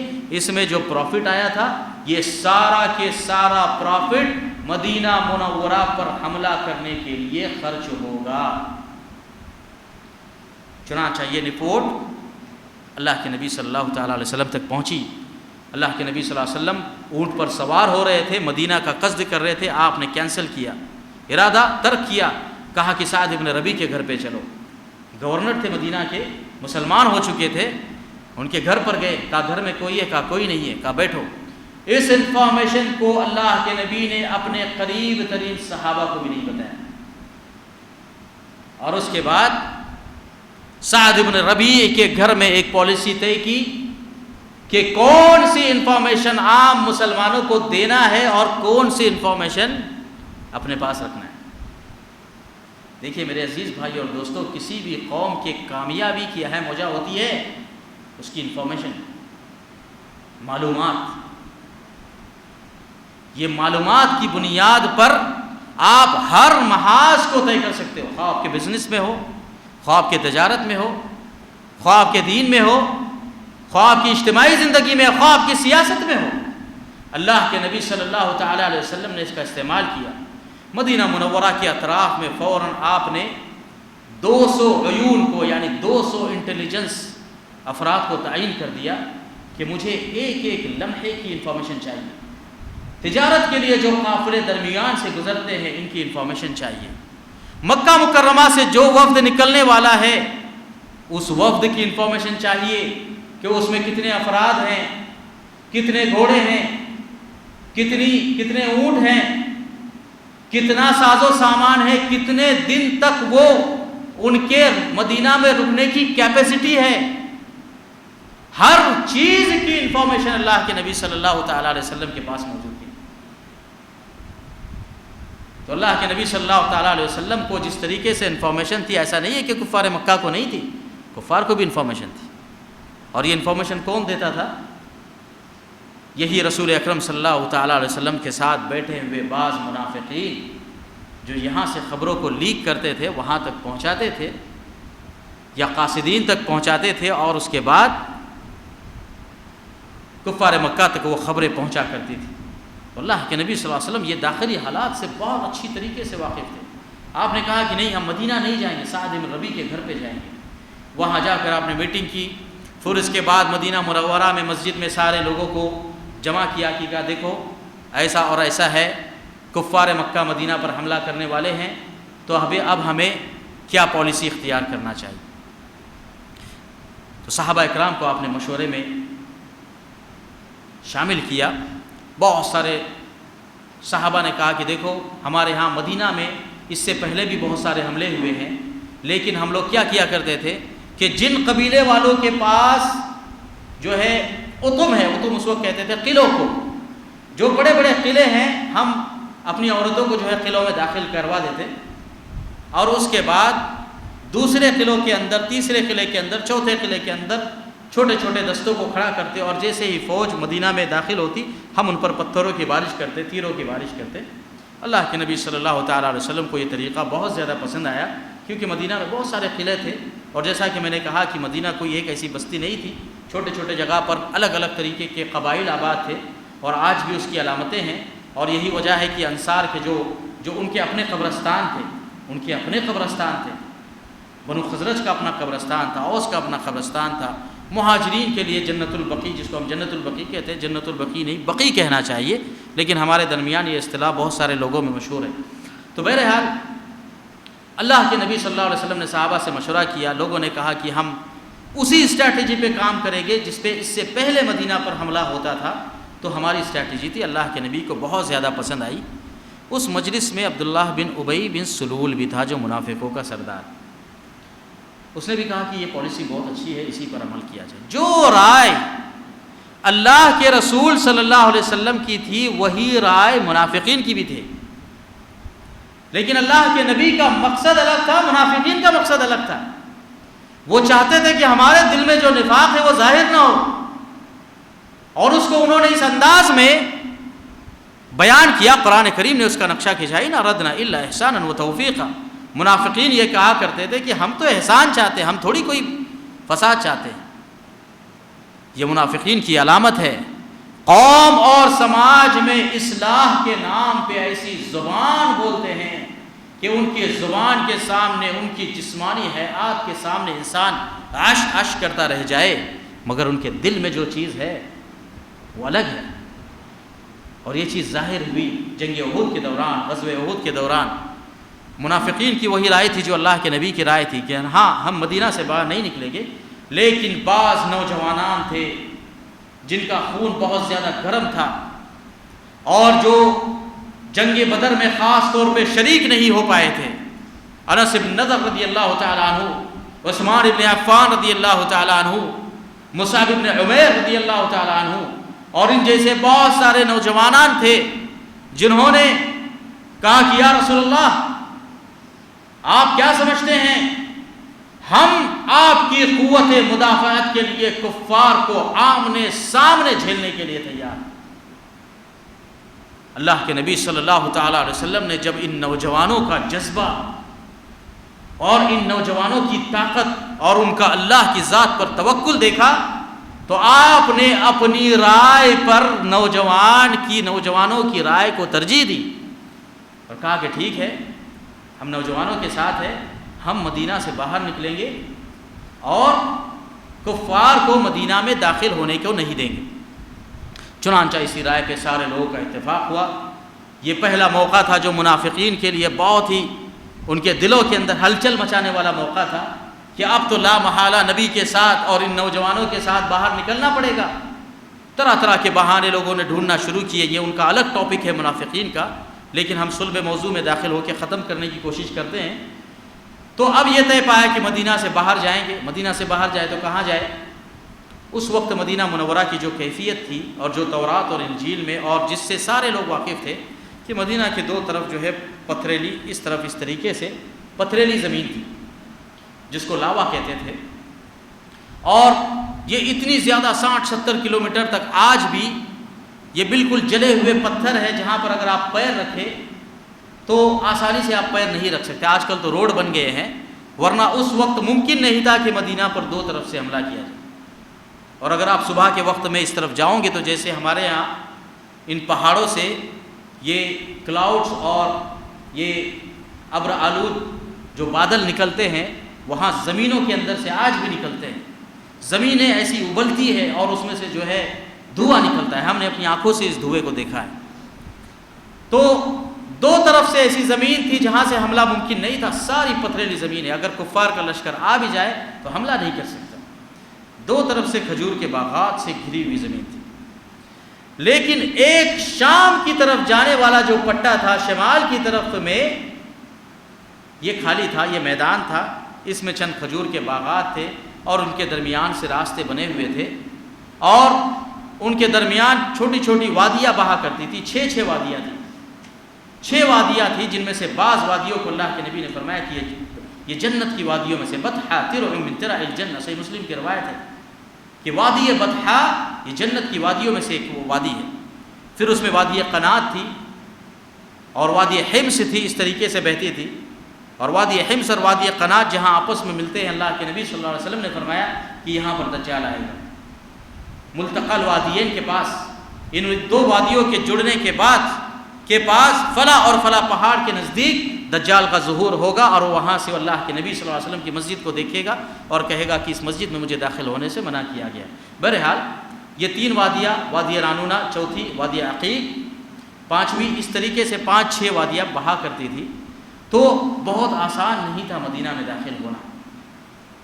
تو اللہ کے نبی صلی اللہ علیہ وسلم نے احد کے مقام کی طرف نشاندہی فرمائی اور کہا کہ اس جگہ کو بلاک کرنا انتہائی زیادہ ضروری ہے، جہاں سے مدینہ میں ہم کفار کو انٹر ہونے نہیں دیں گے۔ تو مدینہ منورہ میں عموماً 2 جنگیں ہوئی ہیں، ایک جنگ احد ہے اور ایک جنگ خندق ہے، دونوں بھی جنگیں اسی ایک جگہ پر ہوئی، مدینہ کے اس طرف میں دونوں جنگیں ہوئی ہے۔ فرق دونوں جنگوں میں یہ ہے کہ جنگ احد سٹی کے باہر ہوئی ہے، اسی راستے پہ، اسی بیلٹ کے اوپر، اور جنگ خندق سٹی کے اندر یا سٹی کے بالکل آخری کنارے پر ہوئی ہے، لیکن دونوں مدینہ میں انٹر ہونے والا جو راستہ تھا، اس راستے پہ یہ دونوں جنگیں ہوئی۔ چنانچہ اللہ کے نبی صلی اللہ علیہ وسلم نے تیاری شروع کر دی، اور اس کے بعد آپ نے مدینہ سے نکلنے کا حکم دیا۔ جمعہ کا دن تھا، اللہ کے نبی صلی اللہ علیہ وسلم نے جمعہ میں لوگوں کو جہاد کے اوپر ابھارا۔ آپ مدینہ سے باہر نکلے، مقام شوط کے اوپر، جہاں آج کل مسجد عینین یا مسجد شیخین موجود ہے، اس مسجد کے پاس اللہ کے نبی صلی اللہ علیہ وسلم نے قیام کیا، اپنے فوج کو تربیت دی۔ ان میں سے جو چھوٹے چھوٹے بچے تھے، چھوٹے چھوٹے بچوں نے بھی اس میں شرکت کی، آپ نے ان کو مدینہ واپس کیا۔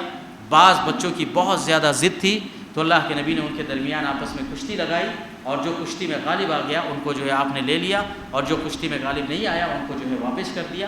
پھر اللہ کے نبی صلی اللہ تعالیٰ علیہ وسلم نے اپنے اس چھوٹے سے لشکر کے ساتھ احد کی طرف اللہ کے نبی صلی اللہ علیہ وسلم بڑھے۔ اس عین موقع پر جب اللہ کے نبی کے ساتھ 1000 کی تعداد کا لشکر تھا، عبداللہ بن ابی بن سلول نے مدینہ کے بعض قبائل کو گمراہ کرنا شروع کیا کہ ہم نے مدینہ میں مشورہ دیا تھا کہ باہر مت نکلو، ہماری طاقت کم ہے، ہمارے پاس گھوڑے کم ہے، ہمارے پاس ویپن کم ہے، ہتھیار کم ہے، میں نے یہ مشورہ دیا تھا، میری بات نہیں مانی گئی، چنانچہ میں واپس جا رہا ہوں۔ چنانچہ ایسا کرتے کرتے اس نے 300 افراد کو بنو حارثہ کے اذ همت طائفتان منكم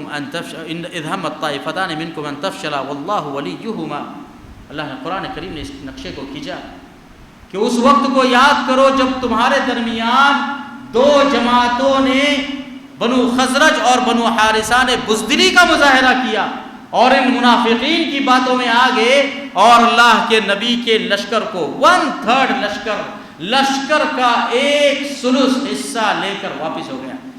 سوچئے کہ اس وقت کمانڈر کے دل پر کیا گزری ہوگی کہ ان کا سب سے اہم ترین دستہ چند شبہات کی بنیاد پر واپس جا رہا ہے، مگر اللہ کے نبی نے ہمت نہیں آئی اور ہمت ہارنے نہیں دیا۔ یہ ہوتا ہے کمانڈر جو ایک بار کمان پہن لے۔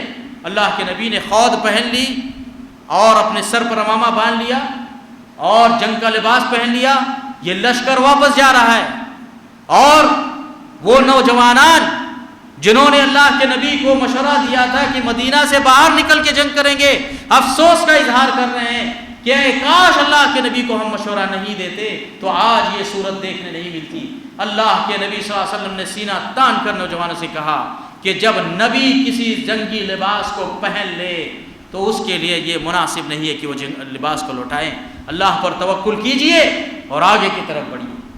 چنانچہ اللہ کے نبی کے عزم کو جب ان نوجوانوں نے دیکھا تو ان کے اندر ایک نئی روح آئی، اور پھر ان نوجوانوں کے ساتھ، ان 700 کی تعداد کے ساتھ اللہ کے نبی صلی اللہ علیہ وسلم احد کے مقام پر آئے۔ اب احد کی جگہ پر اللہ کے نبی صلی اللہ علیہ وسلم کے زمانے میں سارا جغرافیائی خاکہ موجود تھا کہ پہاڑ کس طرف ہے، ندی کس طرف ہے، ندی آپس میں ملتی کہاں ہے، کہاں زمین زرخیز ہے، کہاں باغات ہے، سارا نقشہ آپ کے ذہن میں تھا۔ اللہ کے نبی صلی اللہ علیہ وسلم نے ساری جگہوں کا جائزہ لیا اور کہا کہ کفار کو ہم اس طرف سے آنے پر مجبور کریں۔ آپ نے ابو عبیدہ بن جراح کو اور بعض صحابہ کرام کو روانہ کیا کہ جاؤ کفار کے لشکر کی خبر لو اور یہ معلوم کرو کہ یہ کہاں تک پہنچے۔ مدینہ منورہ کے 7 کلومیٹر یا 8 کلومیٹر کے فاصلے پر کفار نے پڑاؤ ڈالا، ذی الحلیفہ پر جہاں آج کل میقات ہے۔ چنانچہ مسلمانوں کے جو عیون تھے، مسلمانوں کے جو انٹیلیجنس تھے، وہ کفار کے لشکر میں جا کر شامل ہوئے، ایک ایک چیز کی خبر اللہ کے نبی صلی اللہ علیہ وسلم تک پہنچائی۔ ان کی اونٹنی کیا کھاتی ہے اس کی خبر بھی اللہ کے نبی کو۔ اب بعض روایتوں میں آتا ہے، ان کی روایت کی صحت کے تعلق سے مجھے علم نہیں ہے، بعض مورخین نے ذکر کیا ہے کہ ان میں 2 بھائی تھے، اللہ کے نبی نے ان کو بحیثیت انٹیلیجنس روانہ کیا تھا لیکن وہ پکڑے گئے۔ بنو خلف سے ان کا تعلق تھا، ایک کا نام نعمان تھا اور دوسرے کا نام میں اس وقت بھول رہا ہوں، نعمان بن خلف اور ایک کوئی خلف تھا۔ یہ 2 وہاں پر گئے اور اتفاق سے وہ پکڑے گئے، ان میں سے ایک کو شہید کیا گیا اور ایک واپس آیا اور ساری انفارمیشن اللہ کے نبی کو دی۔ اللہ کے نبی کو اندازہ ہو گیا کہ کفار کا لشکر اس طرف سے آ رہا ہے۔ آپ نے اپنی فوج کو اس انداز میں تعین کیا کہ ان کی پیٹھ احد کی طرف ہے اور ان کا چہرہ مدینہ کی طرف ہے۔ 50 تیر اندازوں کو، یا 50 سے بھی کم تعداد تھی، بعض مورخین 50 ذکر کرتے ہیں، بعض صحیح روایتوں میں 40 یا 35 کا تذکرہ ملتا ہے کہ آپ نے ان کو ایک پہاڑی ٹیلے پر کھڑا کیا اور کہا کہ تمہارا کام صرف اتنا ہے کہ یہ جو کفار کی طرف سے لشکر آ رہا ہے اس لشکر پر نگاہ رکھنا ہے اور اس نیچے کی طرف ہونے والی جتنی بھی ان کی ایکٹیویٹیز ہے اس کی انفارمیشن ہمیں نیچے پہنچانا ہے کہ وہ کس طرف موو کر رہے ہیں، کس طرف جا رہے ہیں، کس طرف آ رہے ہیں، اس کی ایک ایک انفارمیشن ہمیں نیچے چاہیے۔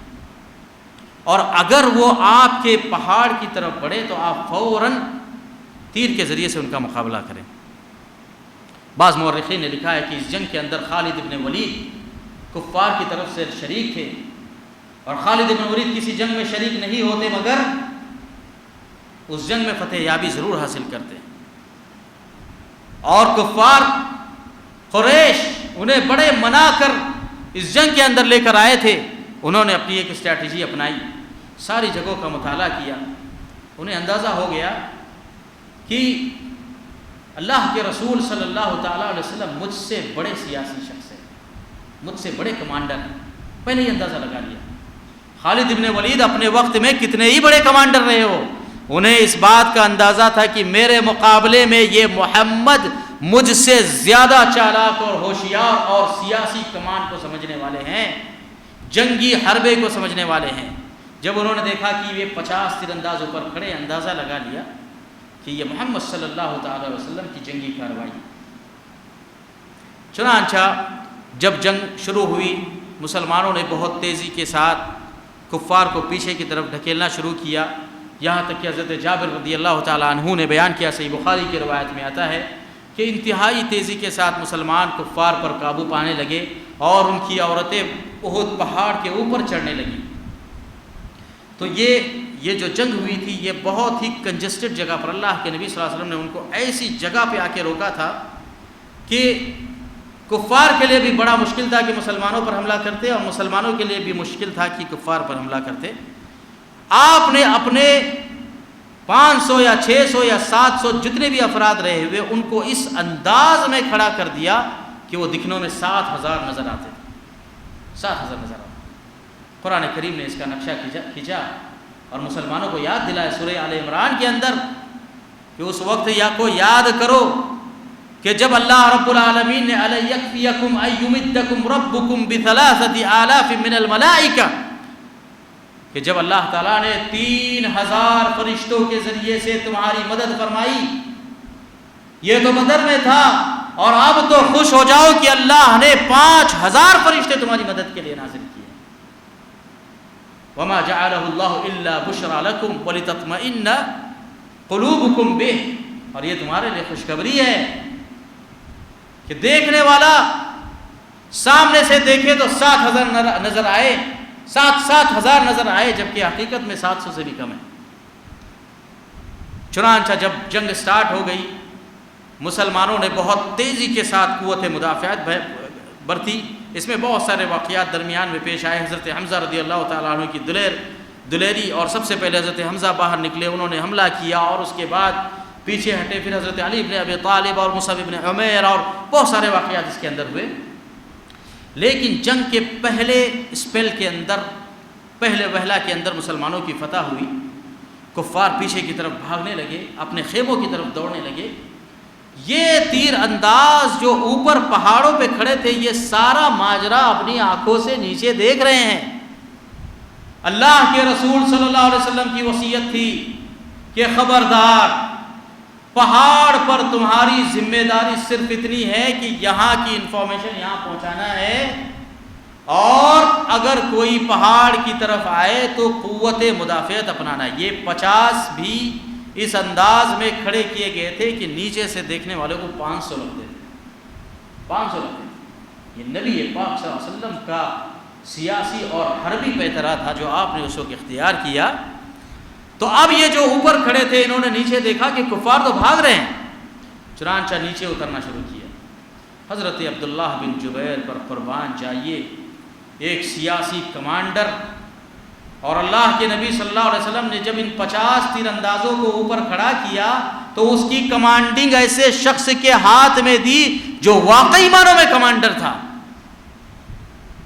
یہ اللہ کے نبی صلی اللہ علیہ وسلم جانتے تھے افراد کو، سامنے سے آنکھوں سے پڑھتے تھے نوجوانوں کو.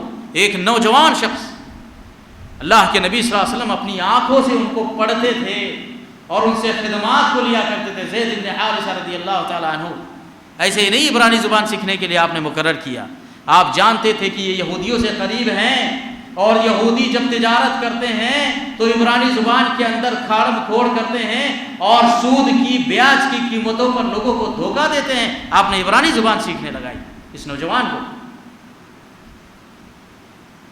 حضرت عبداللہ بن جبیر رضی اللہ تعالیٰ عنہ آپ جانتے تھے کہ کمانڈنگ میں یہ اتنے سخت ہے کہ چاہے جیسے بھی حالات آ جائے یہ بندہ اپنی جگہ سے مزمحل نہیں ہو سکتا.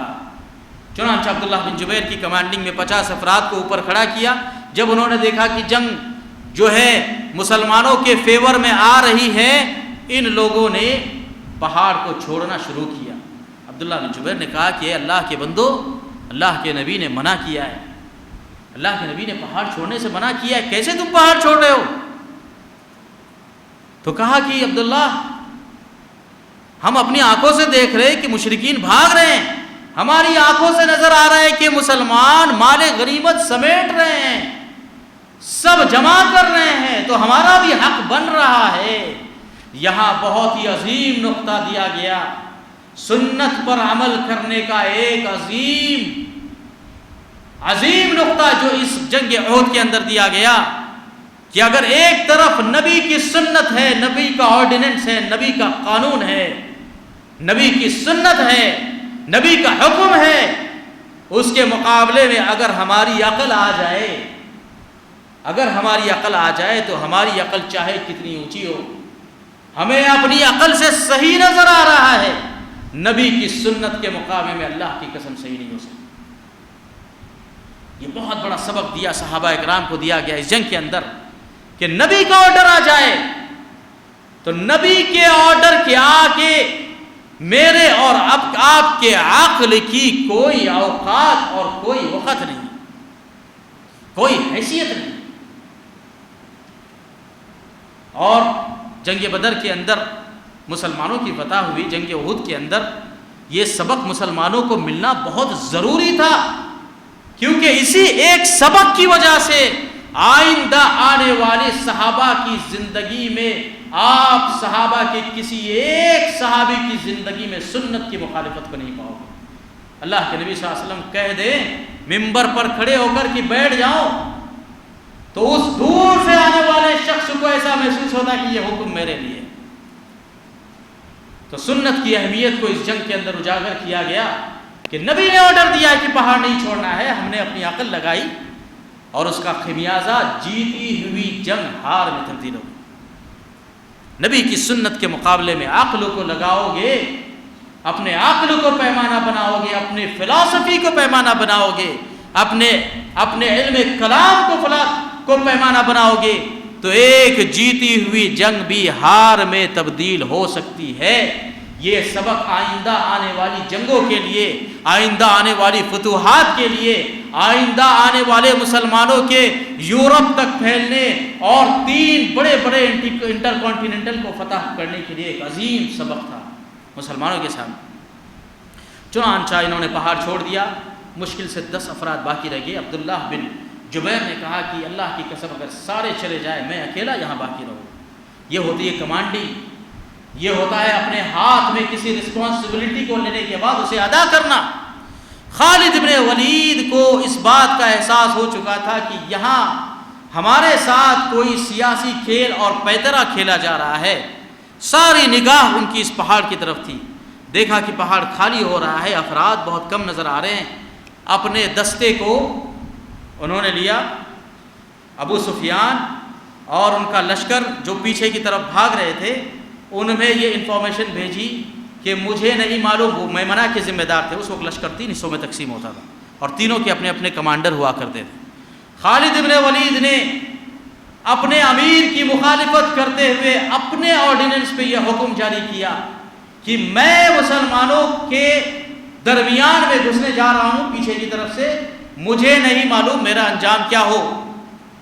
اگر آپ چاہتے ہو کہ اپنی کھوئی ہوئی تمکنت کو دوبارہ حاصل کرو تو دوبارہ واپس آؤ. یہ کفار بھاگ رہے تھے, یہ ابو سفیان کا لشکر بھاگ رہا تھا.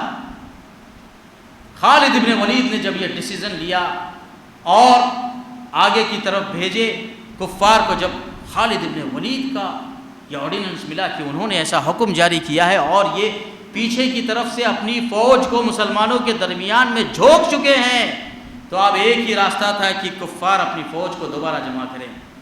خالد بن ولید کے دستے کو بچانا یہ لازم ہو چکا تھا. تو اب خالد بن ولید پہاڑ کی طرف بڑھے, ان 10 لوگوں کو شہید کیا, مسلمانوں پر پیچھے سے حملہ کیا. یہ مسلمان مال غنیمت جمع کر رہے تھے. کفار کے اس لشکر کو جب معلومات ملی کہ خالد بن ولید پیچھے کی طرف ہو گئے ہیں, اب یہ کفار سامنے سے آنے لگے اور مسلمان دونوں کے درمیان میں ہو گئے. اب اس وقت بڑا کٹھن مرحلہ تھا کہ آخر کہاں جائے. اللہ کے رسول کی ایک معمولی سی مخالفت نے ایک جنگ کو, ایک جیتی ہوئی جنگ کو شکست میں تبدیل کر دیا. ہم اسے شکست نہیں کہتے, لیکن اس وقت کی ہزیمت کے حساب سے وہ ایک عظیم سبق تھا جو مسلمانوں کو دیا گیا. چنانچہ لشکر اب تقسیم ہونے لگا. بہت سارے لوگ جو ہے وادی قنات میں کود پڑے اور کود کر وادی کراس کر دیا اور مدینہ کی طرف بھاگنے لگے. اکثر لوگ مدینہ کی طرف بھاگ گئے. اللہ کے رسول صلی اللہ تعالیٰ علیہ وسلم پر قربان جائیے کہ ایک سیاسی لیڈر اور ایک سیاسی رہنما اپنے ٹیلنٹ کے ساتھ اس کے سامنے اپنے قوم اور اپنے سماج کی فکر سب سے زیادہ ہوتی ہے. جب لوگ مدینہ کی طرف بھاگنے لگے, اللہ کے نبی صلی اللہ تعالیٰ علیہ وسلم نے مدینہ کا راستہ اختیار نہیں کیا.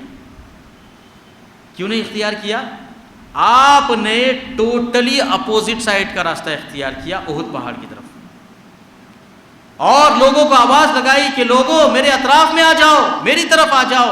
صحابہ اکرام کا ایک دستہ تھا 40 لوگوں کا جو اللہ کے نبی کو احد کی طرف لے جا رہا ہے. اس طریقے سے گھیر رہے ہیں. یہ 40 سے بعد میں 9 ہو گئے, 9 سے بعد میں صرف 2 افراد رہ گئے, حضرت طلحہ بن عبید اللہ رضی اللہ تعالی عنہ اور حضرت سعد بن ابی وقاص. طلحہ بن عبید اللہ کہا کرتے تھے دونک یا رسول اللہ, اے اللہ کے رسول اپنے چہرے مبارک کو نیچے کیجئے کہیں آپ کو تیر نہ لگ جائے. اپنے ان ہاتھوں پر تیروں کو لیا, ان ہاتھوں پر تیروں کو لیا, یہاں پر تیروں کو لیا, اپنے چہرے مبارک پر تیروں کو لیا. اللہ کے نبی کو کسی طریقے سے احد کی گھاٹی تک پہنچایا. یہاں ایک عظیم سبق ہے. اللہ کے نبی صلی اللہ علیہ وسلم اگر اس وقت چاہتے تو آپ بھی مدینہ کی طرف نکل سکتے تھے. مگر آپ کے سامنے ایک کمانڈر اور ایک لیڈر کے سامنے اس مدینہ کی حفاظت اپنے ذاتی حفاظت پر غالب تھی، جہاں ہمارے بیوی اور بچے تھے، جہاں ہماری عورتیں تھیں، جہاں ہماری عصمتیں تھیں، جہاں ہمارے بوڑھے تھے، جہاں ہمارے نابینا اشخاص تھے۔ عبداللہ بن ام مکتوم کو اللہ کے نبی نے نابینا تھے وہاں چھوڑ کے آیا۔ اگر آپ مدینہ کا رخ کرتے یہ سارا کفار کا لشکر وہاں پر چلا جاتا اور اس مدینہ کو ہلاک کرتا، آپ نے اس طرف رخ کیا، صحابہ کو اس طرف موڑا۔ چنانچہ آپ وادی کی طرف جب بڑھے تو ابو سفیان نے اپنے سارے لشکر کو اس طرف موڑنے کی بجائے اس طرف موڑ دیا۔ یہ اللہ کی طرف سے ابو سفیان کی ہزیمت کا یہ سبب تھی۔ اگر وہ چاہتا تو وہ اس طرف بھی موڑ سکتا تھا، لیکن اللہ تعالیٰ نے مسلمانوں کی حفاظت کرنا تھا۔ واللہ یعصمک من الناس، اللہ کے نبی صلی اللہ علیہ وسلم کے تعلق سے آتا ہے کہ غزوہ احد میں حضرت جابر رضی اللہ تعالیٰ نے بیان کیا کہ ہمیں ایک معجزاتی طور پر یہ محسوس ہوا کہ نبی کی حفاظت ہوئی کیسے، اور کیسے اللہ تعالیٰ نے نبی کو محفوظ رکھا۔ ہمیں اس بات کا یقین ہو گیا کہ نبی کی حفاظت انسانوں نے نہیں کی ہے، نبی کی حفاظت فرشتوں نے کی ہے۔ آخر میں 2 بج گئے، اللہ کے نبی صلی اللہ علیہ وسلم حضرت ابو طلحہ کے یہاں کندھے پر سوار ہوئے غار کی طرف گئے۔ پھر آپ نے صحابہ اکرام کو آواز لگانا شروع کی اور لوگ جو ہے جمع ہونا شروع ہوئے۔ بہت سارے صحابہ اکرام آپ کے ساتھ جمع ہو گئے، اور کفار کا جو ذہن تھا کہ ہمارے تجارتی مقصد کے لیے مدینہ کو تہس نہس کرنا، اب ان کا ذہن یہاں سے ڈائیورٹ ہو کر ان چند شخصیات کو تہس نہس کرنے پر ہو گیا۔ چنانچہ اندر کی طرف آئے، اللہ کے نبی صلی اللہ علیہ وسلم کی سیاسی اور آپ کے لڑائی کے اس طاقت کا آپ اندازہ لگائے کہ اس سارے علاقے کا سارا، جیسے آج ہم ہمارے علاقے کے سارے 7 باروں کے مطالعے کرتے ہیں، کس کی گلی کدھر گئی ہے، کس کی ندی کدھر گئی ہے، کس کے گھر میں سے کس کا گھر گھسا ہے۔ اللہ کے نبی صلی اللہ علیہ وسلم کو احد کے گھاٹیوں کی ایک ایک چیز کی معرفت تھی۔ آپ نے ایسی جگہ کو اختیار کیا کہ اس جگہ دشمن نہیں پہنچ سکتا تھا، مسلمان پہنچ سکتے تھے۔ اس جگہ سے نیچے حملہ کرنا آسان تھا، نیچے سے اوپر کا حملہ کرنا آسان نہیں تھا۔ اس گھاٹی کو آپ نے چنا، اوپر کی طرف گئے، چند صحابہ وہاں پر جمع ہوئے۔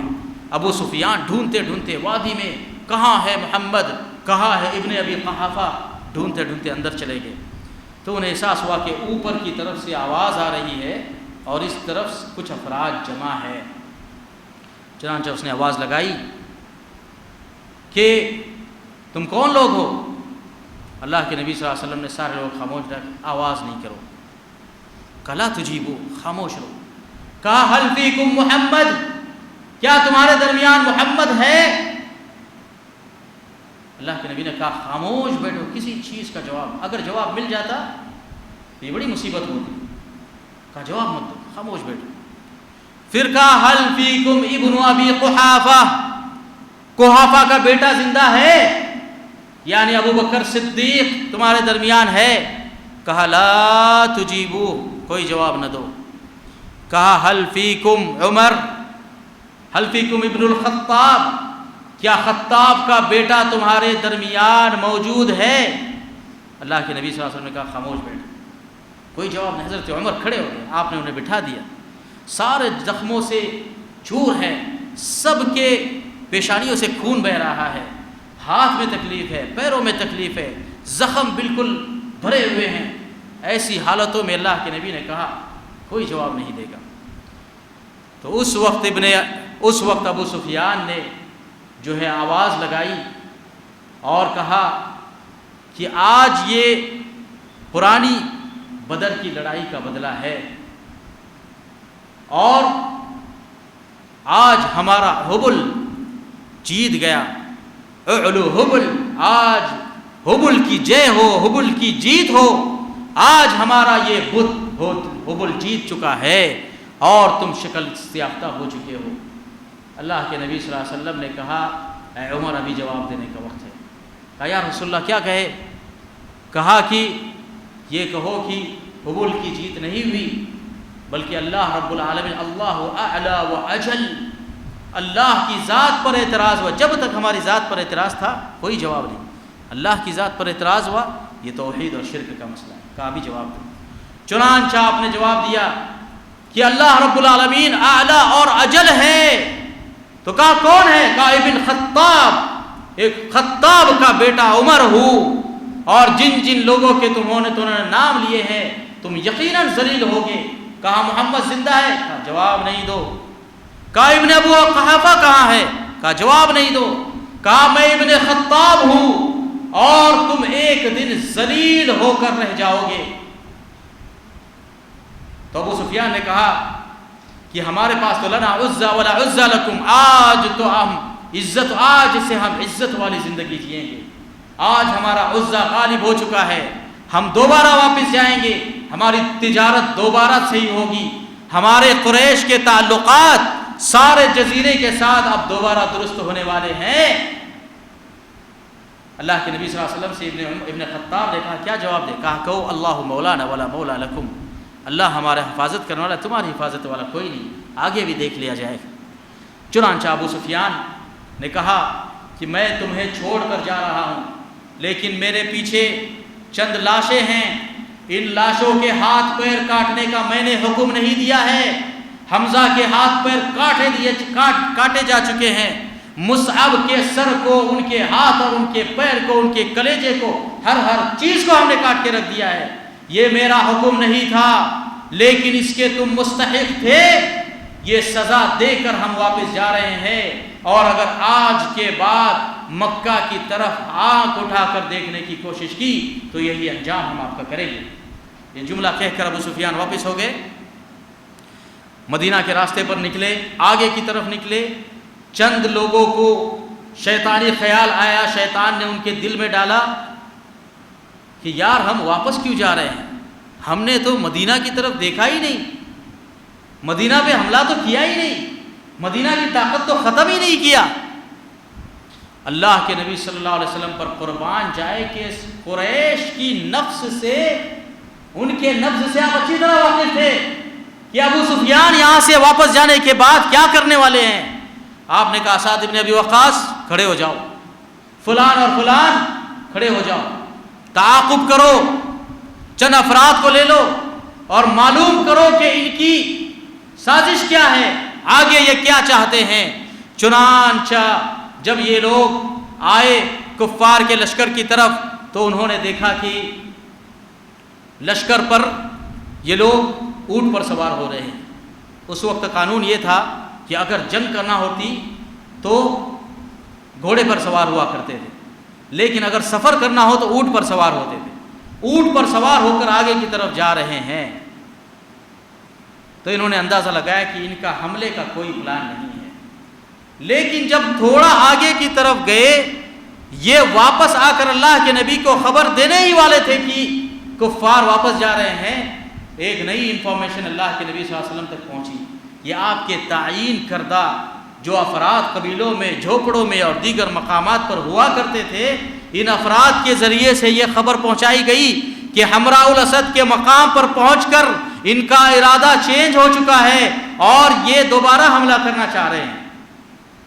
اور بعض روایتوں میں بعض مورخین نے اسے الگ طریقے سے ذکر کیا ہے کہ حمراء الاسد پر جب یہ کفار کا لشکر پہنچا تو بعض مدینہ کے بسنے والے اور انفارمیشن کو لیک کرنے والے افراد تھے جنہوں نے مکہ والوں کو جا کر یہ خبر کی کہ یار مدینہ والے اتنی تکلیفوں کے باوجود پر تم پر حملہ کرنے کا پلان رکھتے ہیں.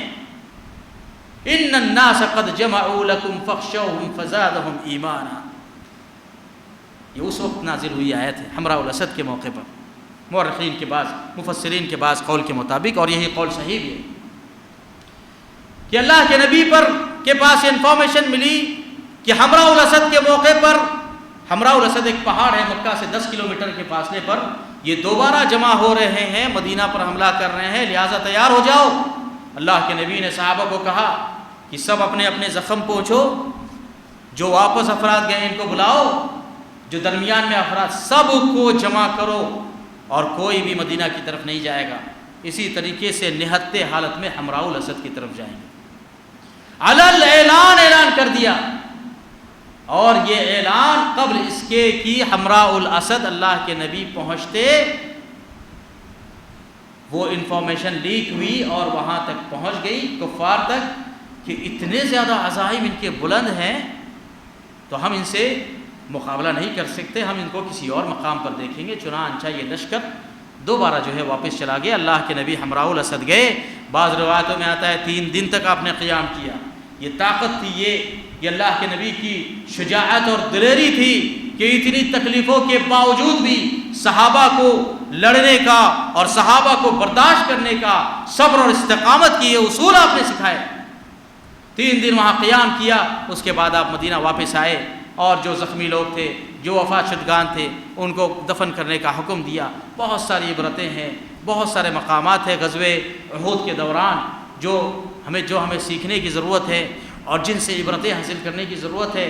ایک لمبا ٹاپک ہے، چند عبرتیں اس میں بچ گئی ہیں، لیکن وقت اس بات کی اجازت نہیں دیتا کہ احد کی اس لڑائی میں جو اہم واقعات ہوئے، مصعب بن عمیر کا واقعہ، حضرت حمزہ بن عبد المطلب کے قتل کیے جانے کا، شہید کیے جانے کا واقعہ، اور اس کا براہ راست تعلق جس خاندان اور قبیلے سے ہے مکہ مکرمہ سے، یہ بہت عظیم واقعات ہے۔ ابو دجانہ کا واقعہ، ام عمارہ کا واقعہ، ام دینار کا واقعہ، حضرت خدیجہ رضی اللہ تعالی عنہ، حضرت عائشہ رضی اللہ تعالی عنہ جو ایک زخمی کے پاس جا کر ان کی مرہم کیا کرتی تھی اور ان کے لیے جو ہے اپنے نرس کی سروسز دیا کرتی تھی۔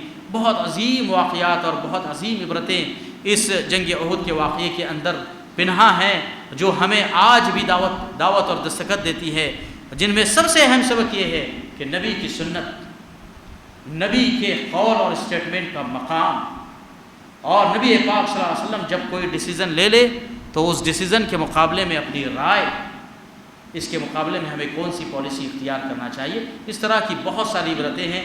یہودیوں نے جو مخالفتیں کی اور یہودیوں نے جو اپنا رول بتایا، منافقوں نے جو اپنا رول بتایا، ان سب پر جو ہے ایک مستقل طور پر بحث کی ضرورت ہے اور ڈسکس کی ضرورت ہے۔ اللہ رب العالمین ہم سب کو نیک توفیق نصیب فرمائے۔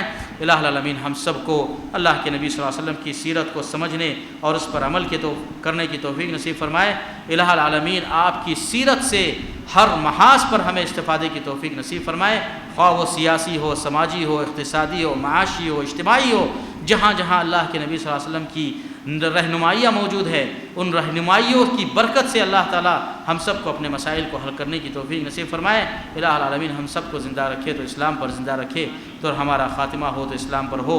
اقول قولی ھذا واستغفر اللہ لی ولکم ولسائر المسلمین فاستغفروہ انہ هو الغفور الرحیم، وصلی اللہ علی نبینا محمد وعلی آلہ وصحبہ وسلم۔ السلام علیکم ورحمۃ اللہ وبرکاتہ۔